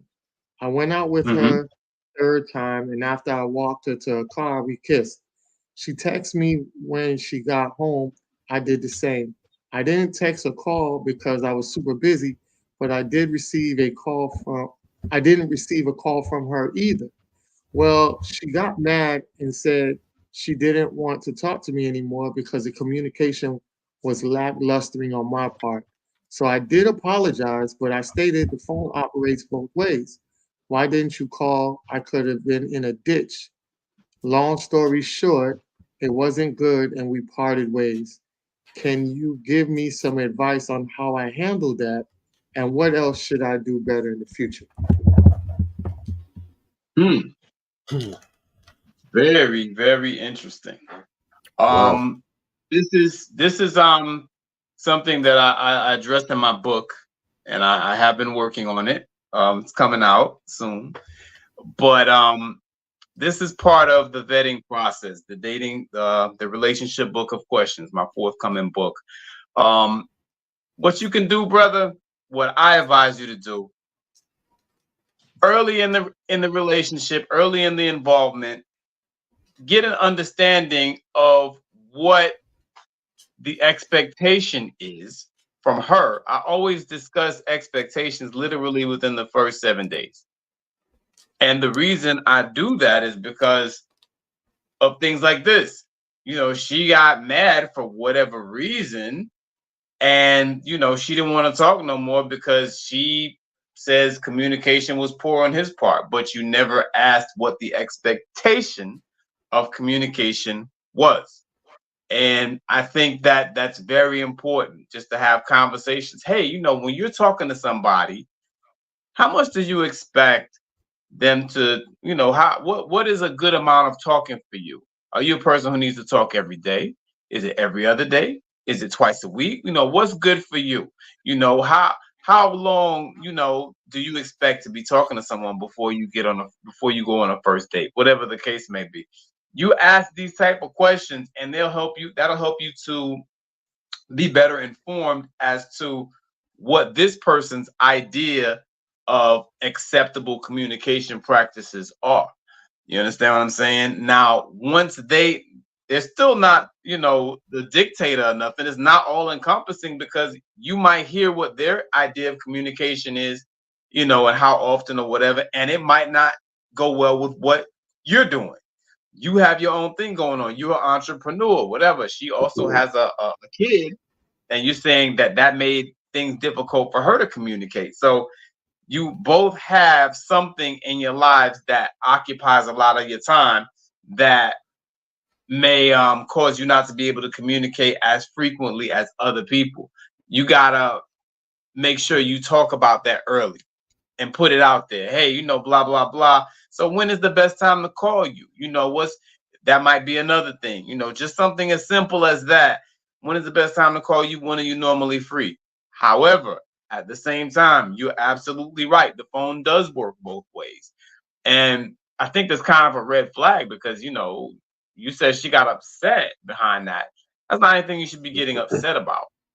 You know what I'm saying? You can make it, you know, hey, you know, I'd like to talk to you more. And then, you know, the person comes to you and talk to you about it. And then y'all make a plan for y'all to be able to talk more.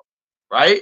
That would be a much more mature way of approaching things to me. That also seems like a bit of a red flag. You know what I'm saying?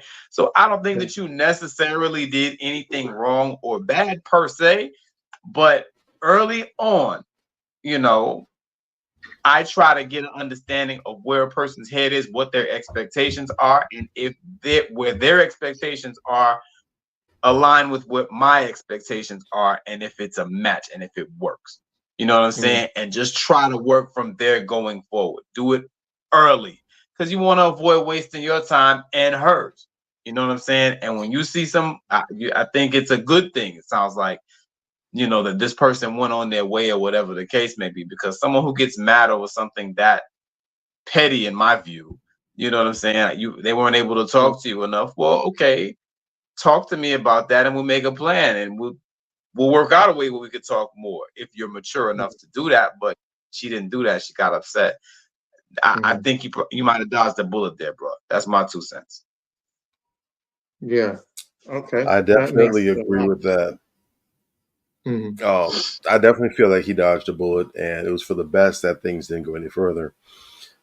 Her response might have been warranted, or would have made more sense if this was maybe a first date or something. Communication wasn't, you know, really good or established early or what have you, or we had a history of blowing her off or whatever. Okay. But they've been talking for a considerable amount of time, made a lot of headway. They're to the point now where they're friends, you know, about each other. He's, you know, giving her flowers and such, you know, making these sort of gestures publicly in front of her friends and everything. So this is relatively established. And yet and still, one simple time he didn't call her back right away when he got back. He got tied up and locked into something, which happens. But like he said, anything could have happened. He could have been in a ditch. He could have been in ICU. Saying. A good friend of mine, she had an issue where someone that she cared about was on the way to work and didn't hit her up later on, and she knew something was wrong because that wasn't the norm for them. Coming to find out that her suspicions were correct, and he ended up losing his life in a car accident. But she knew the first thing she didn't jump to, well, he didn't contact me or talk to me, so whatever, bye, you know, sick of him. No. Her first instinct was to jump to, I wonder if he's okay. Something is wrong. This doesn't feel right. Yeah. She doesn't know what happened. Buddy could have been laid up in ICU on a respirator. And here she's salty as hell about that. I've even had that situation before where there have been situations where I may have been blown off by someone or what have you that I was supposed to meet. And the first thing I didn't jump to was, oh, this person didn't talk to me. Blah. No. The first thing that jumped on my mind was, I wonder if this person's okay. Yeah. And then I found out later on down the line that, oh, okay, so everything was fine. They decided they want to go ahead and show the ass. All right, cool. It's all good. But the instinct isn't to jump to the attack. I care about this person. All right. Right. Are they all right? Let's make sure that's taken care of. And then, all right, let's process elimination. Right. For her to demonstrate that that's her way of thinking, that's how she rationalizes, that's her process, that's how she works through things. I can tell that she's probably a very argumentative person. Yes. She's probably not a very peaceful person. She probably likes to fight and, you know, have arguments and fuss. Probably more on the side of, I'm right, I'm going to get the last word or whatever. And if I am wrong and I fess up to it, I'll maybe do it days later on. Once I my system, whatever. Not very patient at all. Not understanding. She's getting on him for communication, but for her, communication means talking, getting back to me, responding. Nothing about listening, nothing about trying to gain understanding or clarity. This is not a person that is good for being in a relationship with. I'm curious to see what her parenting style is like, because how we do one thing tends to be how we do all things. So I'm wondering if she's patient in the way she deals with the child, especially the child has issues or difficulties. Is she the mother that, you know, is quick to jump down the child's throat? Does she listen? Does the child feel heard and all that other stuff? So a number of things that are revealed in that situation that ultimately lead me to believe that bruh lucked out. And it sounds as though things were kind of going well before any significant acts were done or made for any real commitments were in place. He was able to get out. That's a blessing. And especially given what he does, I wouldn't be surprised if later on down the line he starts blowing up real big at a high level. And sure enough, someone's going to want to come knocking back on the door. You know how they do. Pull that time. I have some good players and I let him go. What's wrong with me? What's wrong with me? You know how they do. So time will tell, though. But all right. I agree with both of your assessments on that. So it's nothing for me to even, because I pretty much knew y'all was gonna knock that out the park, especially with Major has his book coming out. Because the first thing I thought about when I read it was vetting and how important the vetting process is. So yes, sir. Breaking that down, fellas. All right. So next segment we're gonna get into is the question of the day. All right. So the question of the day is, all right. Should an ex be off limits to friends and family members after y'all two broke up? Or is it fair game if y'all spark a conversation? I think I saw a meme on Major's page about that, and I figured that should be the question of the day. So take it away, fellas. Man, as far as man law is concerned, you know, I had to agree with DMX on this one. You know what I'm saying? Listen, you holler at one of my dogs, or you know, it's any ex of mine should be off limits to the next man, and vice versa. That's how I feel. You know, there's an exception to every rule, but that's legit how I feel. You know what I'm saying? And I kind of look at niggas real sideways that do little slimy shit, like try to holler at chicks that I used to talk to, you know, especially if they were around. You know what I mean? And we used to roll, and like I was out and we was out and we was double dating or whatever the case may be. Like, nah, I could give a rat's ass, because I feel like I'm married to the most wonderful woman in the world and I'm good.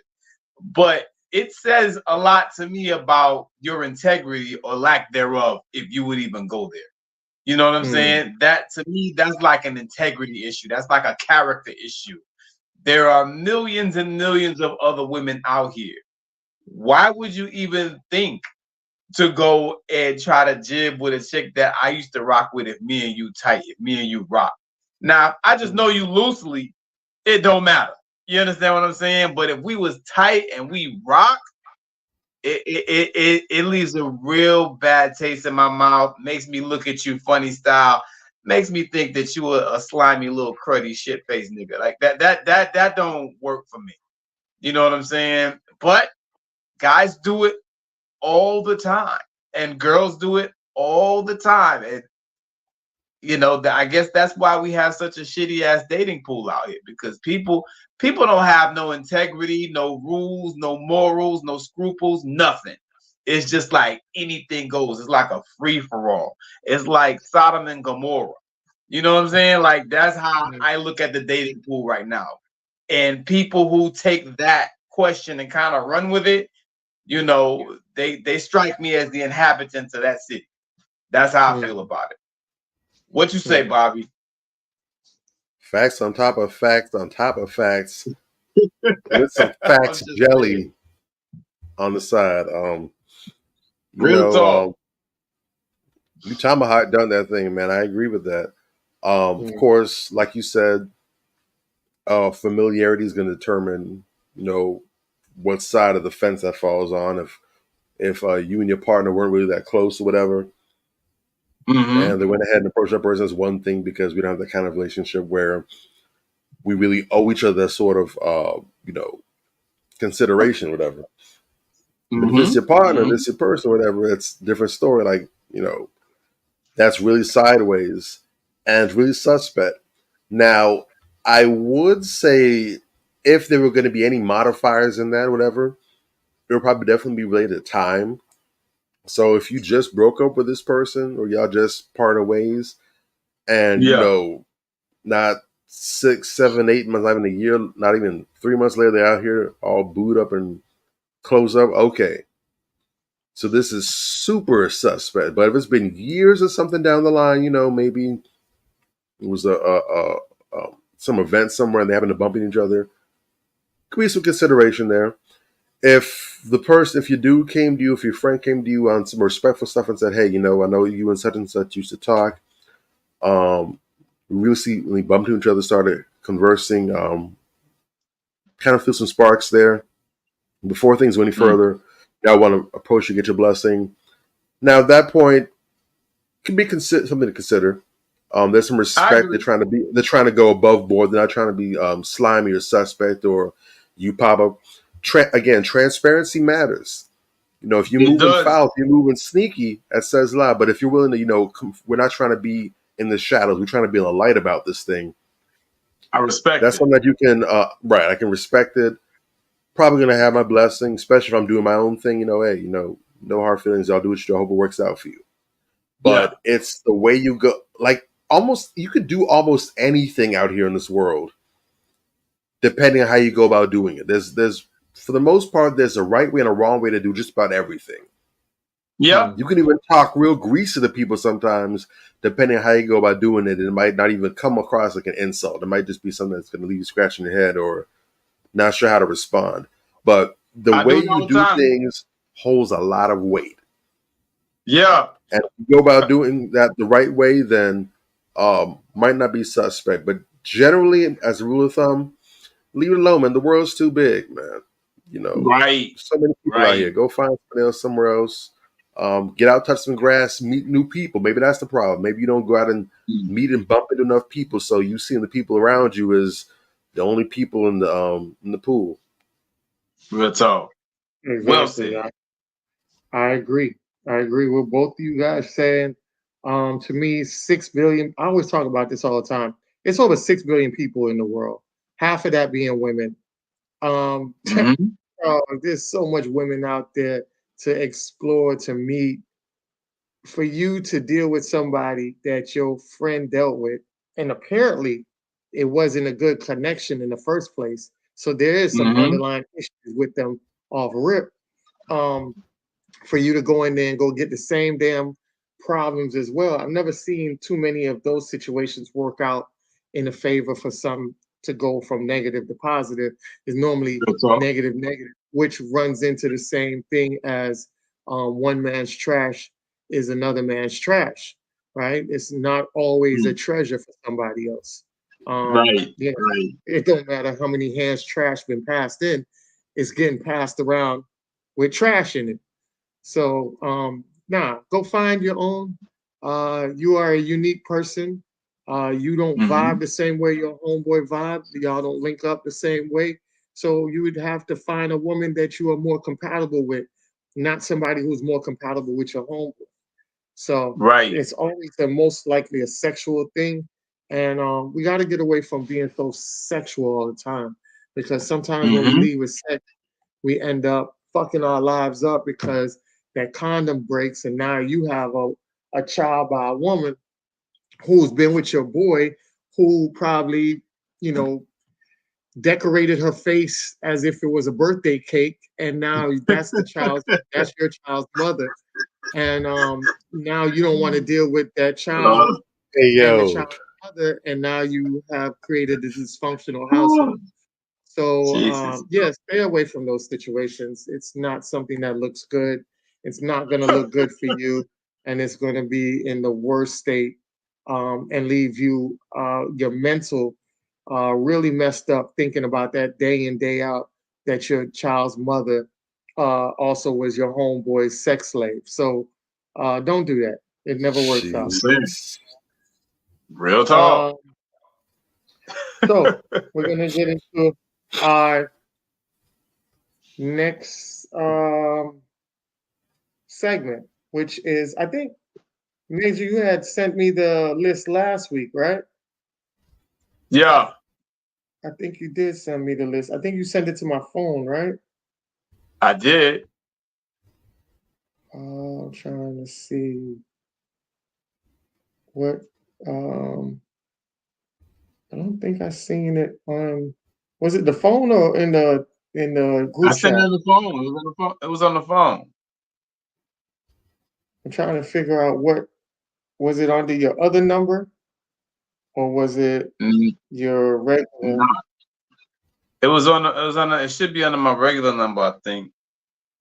But it's all good if you don't see it there. Did you see anything on the? No. I got it. Yeah. I got it. Yep. All right. So we're gonna go into our next segment that we're gonna run through real quick. Speed round. So our hell yeah, hell nah segment. Let's go. Let's get it. All right. Let's get it. All right. The Breakfast Club. Hell yeah, hell no. Gosh, I'm on the fence with that one. Hell yeah. I'll go with the yeah now because they have so many great, but they've been really going backwards. So yeah, I'll go with hell yeah. Hell no. I'll go with hell More misses than hits for me. Yeah, it is. Fair enough. Daniel Kula. Daniel Kaluuya. Kaluuya? Yeah, Yes. Kaluuya. Yeah. Yes. Hell yeah. That's my guy. I definitely mess with him. Yes. One of the best actors out right now. Yes. Yeah, especially with the Fred Hampton joint he did. Yes, definitely. Oh man. Powerful. Lena Waithe. Nah, I ain't fucking with Lena. Hell no. Hell no. With a capital hell. Nah. It's a nah. All right, Travis Kelce. Hell yeah. I fuck with Kelce. Yeah. Hell yeah. Yeah, man. All right, Fat Joe. He said, oh, you're not messing with Kelce? He ain't on my fantasy team. He ain't my real team. Hell no. He the opposites. All right. Fat Joe. Hell yeah, hell no. No. Hell no. Hell no. Fat no. Stop telling that lie about Latina was creating hip hop with black folks 50-50. Stop telling that lie, Joe. Stop. All right. I know. Garbage human being. Kamala Harris. Hell yeah, hell no. No. Hell no. Hell no. No. Don't ask me no question like that. You know. Jodie Foster Smith. Hell no. Who's that? I know the name. Oh, her, yeah. Oh, okay. No. Hell no. Shout out to that nigga wake up. Shout out to that nigga wake up call. Man, she got a nigga wake up call. Woo.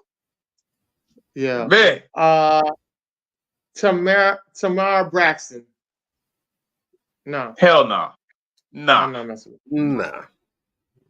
All right. Chad Ochocinco. Hell no. Hell yeah. What? You tripping? No, man. I ain't like Ocho on that flaw shit he talked about Keith Lee, dog. I was gonna play that tonight, but I was like, you know what? I'll leave that shit alone. Wow. So I'm gonna check it out. I'm gonna check it out. But Ocho's solid though, man. He might have had a bad moment, but he's solid. Yeah, I'm about to be looking at to see what the extent of it is, but pending that, hell yeah. Yeah, hell yeah. Ocho's solid. Samantha Lee. Hell yeah, hell no. Samantha Lee. Who is that? Purple, who this? Samantha Lee. That's a great question because You have the answer to it. Nigga, you the one wow. with the list. No, that's right. Samantha Lee, Tyrese's ex-wife. Tyrese's ex-wife. Oh, okay. Oh, hell no. Hell no. Hell no. You see how we had to find out who it was? That tells you all you need to know.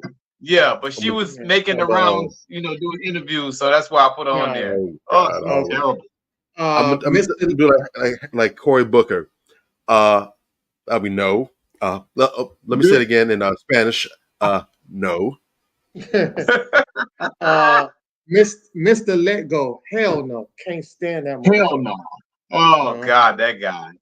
He worse than Mr. Locario. Oh, he's another one. He's worse than Mr.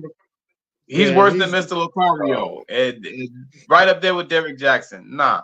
Yeah. Nah, bro. I'm gonna say hell no, because I never even heard of the dude.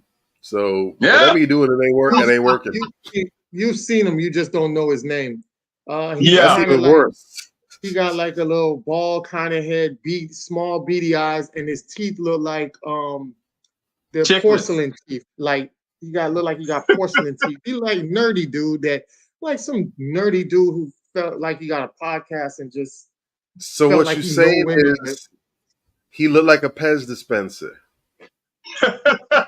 Yeah. He with looks some like big a ass chiclet teeth.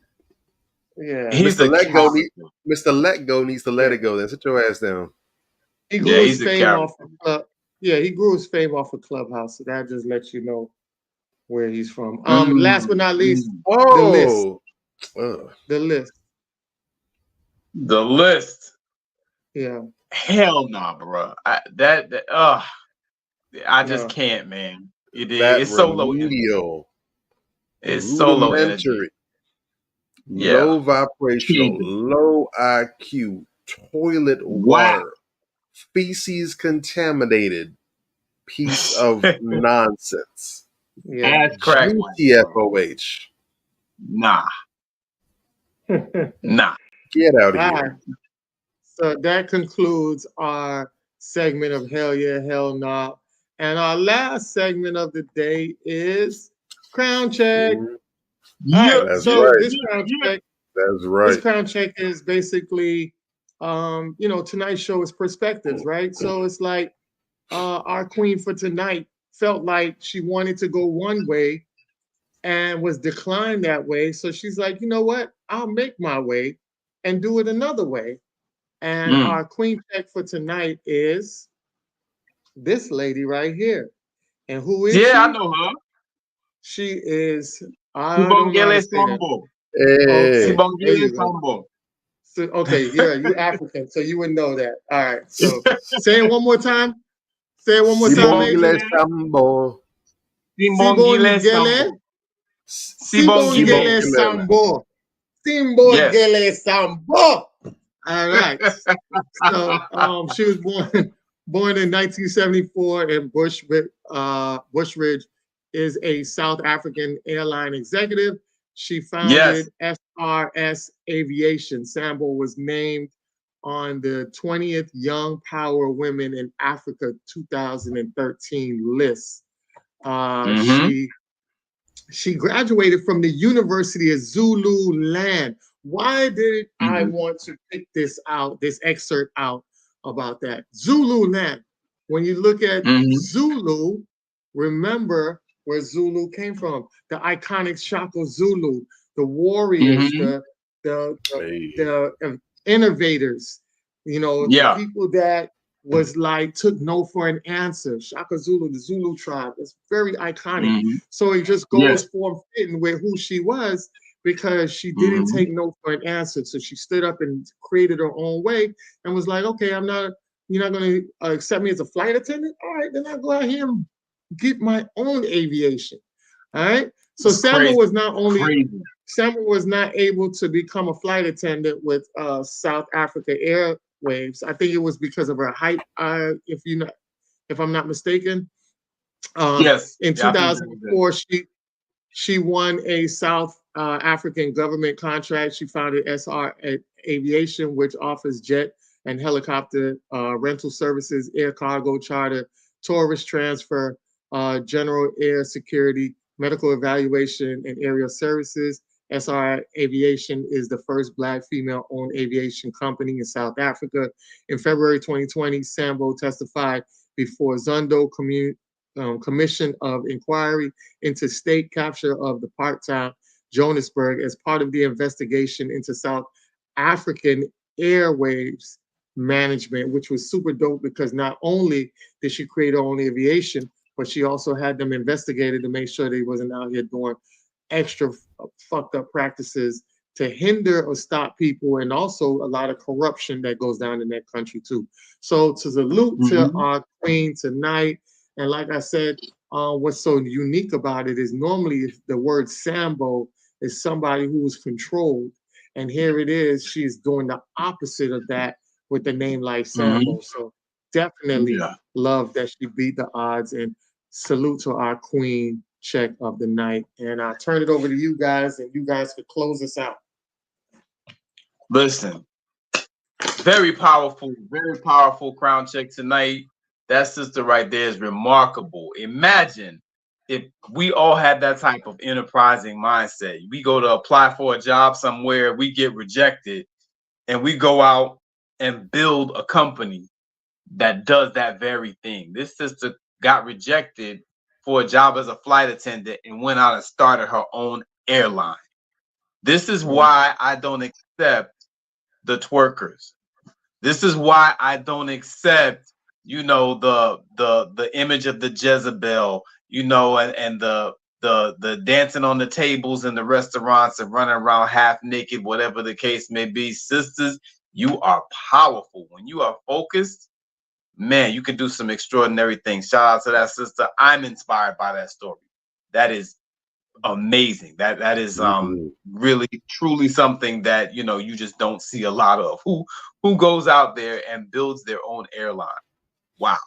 So to get back to the topic of today, though, perspective. A lot of us need to heighten our perspective, fine tune our perspective. With age, a lot of us should be getting a bit more understanding, and we should approach things differently. If you always do what you always did, you're always gonna get what you always got. You understand what I'm saying? But if you approach things differently and you look for different perspectives and you incorporate what you have learned into your thought process as you are dealing with other individuals, you should be able to be more successful at what you're doing. And I don't see a lot of that. I see a lot of us continuing to hit our head against the wall and think, okay, if I go hit my head against the wall this time, it's not going to hurt. No, the shit don't work like that. You understand what I'm saying? You're supposed to learn from your mistakes and do better going forward. So my challenge to you out there that are listening to us, when you see other people make mistakes, when you've made your own mistakes, you understand? And when you're just dealing with people in day-to-day life and you see not only from mistakes, but when you see people do things well, let's learn from those things. Let's incorporate those things into our own thought processes and make ourselves more powerful, make ourselves stronger, make more intelligent decisions that can affect our lives in a more positive way. Anytime you can gain, some different types of perspective, just listen to the person. Sometimes you may not learn what to do. Sometimes you may learn what not to do. But it is important to incorporate other people's perspectives into your lifestyle, into your life flow to make you more successful. I think that at the end of the day, when more of us start doing that and start internalizing what we're learning instead of just, oh, that's nice, that's cool, but you don't use it for yourself. When more of us start internalizing those things and utilizing them in day-to-day life, I think we'll be much better off. Oh, well said. All right, Bobby, you up? Yeah, so big shout out to Sister Simone Gile. That's amazing. In most cases, it's difficult for people to hear the word no and to accept the word no. You go out and you try to get a job. Sometimes you're told no hit your head enough times, sometimes it's enough to make people just, quit, give up, try to find something else to do, and just, completely get discouraged. Not only was she not discouraged, but she actually was able to pick up even more confidence. And she went out there and decided, I'm going to do one better now. I'm not going to go ahead and try to become a flight attendant anymore. They told me, no, I'm going to go ahead and get my own company. I'm going to be able to go ahead and set the terms, whatever. That's a supernatural level of confidence to do that. And I'm pretty sure that speaks to the quality of her home as well, too, because in order to have a person with that level of confidence, that has to be instilled in you at an early age. You can come by it later on in life, too, but usually that's your mother, your father putting it in you, supporting you, giving you that love and really making you feel supported, where you have that kind of instinct to fall back on and say, you know what? I'm going to take it up another level now. I'm going to turn up the intensity. So big ups to that. Yes. And as for tonight's episode, in all that you're getting, get understanding. It's not just enough to simply exist and just, breathe and just show up. We should be learning from our existence, right? You have some people who literally, when they die, they have nothing intellectually to show for it. They've learned nothing. They're just as clueless in their adulthood and their later years as they were when they were children. There's been no growth in between. Growth comes from perspective. That doesn't mean that you're necessarily going to cling to everybody's perspective, but what should be happening is you should be able to make your own observations about the world around you and what's going on, hear other people's assessment about what's going on, and based off of what makes sense and what doesn't, pull all these different perspectives, the different points of contact, and draw them into your own worldview and formulate how you see the world around you. You shouldn't be living based off of someone else's perspective. But at the same time, you shouldn't be just shutting yourself off. You're not taking anyone else's perspective into consideration. It should be a mix. All right? Because you want to make sure that you're able to go ahead and dictate the terms on your own terms. You don't want to be living according to someone else's whims, but you need to understand that you don't have all the answers. It's not possible. You won't be able to live long enough to have all the answers. But if you're able to take in enough points, enough perspectives from sensible, sound people, and even a few dumbasses here and there, you should be able to go ahead and fashion yourself a lot of understanding and knowledge. The saying goes that a wise person learns from the mistakes of others. A smart person learns from their own mistakes. But a fool doesn't learn from anybody's mistakes. They don't learn from theirs, anyone else's. They just become the object lesson for everybody else. Don't become the object lesson. Don't be the fool. Be the smart person, or even better yet, be the wise person. A lot of people are very anti-intellectual these days. You have a lot of the perspective of mind your own business, or don't worry about that. What's that got to do with you? Everything should have something to do with you. Because, again, you should be able to observe, use your powers of observation, and learn based off of that. If I see several people walking towards a ditch and falling in, I should need to go ahead and fall in the ditch myself. I should be able to say, I see what happened to them. I have the perspective now to not go ahead and repeat the same mistake. Real talk. But we can only get that level of savvy through perspectives. We need to make sure we have the right voice around us. And if you don't have any sound voices around you, you need to get to a place where you can find those voices. And then don't just be selfish. Don't just become intellectually obese and just sit there and take all the perspective. Go ahead, remember how it was when you didn't have that perspective, and now go ahead and be that source for other people. So you're paying it forward. So now we're multiplying the people with sound minds, with sound insight, with wisdom out here. So we can kind of counteract all this nonsense that's going on.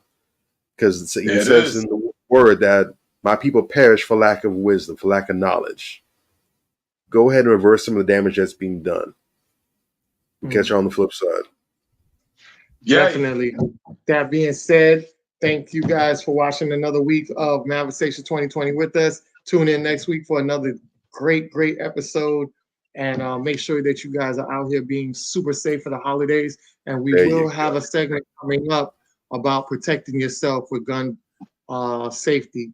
Bobby been beating my head across the he been beating me across the neck about this one video that went viral. So we definitely got to get into it with some instructors and make sure that we are out here correctively training our children and people the right way. All right. With that being said, follow, like, subscribe. You know this.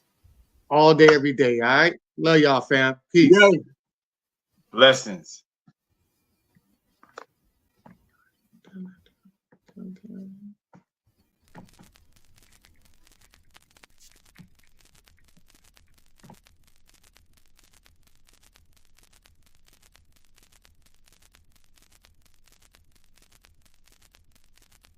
On the album, we do things like songs that are a little, what we call sexy.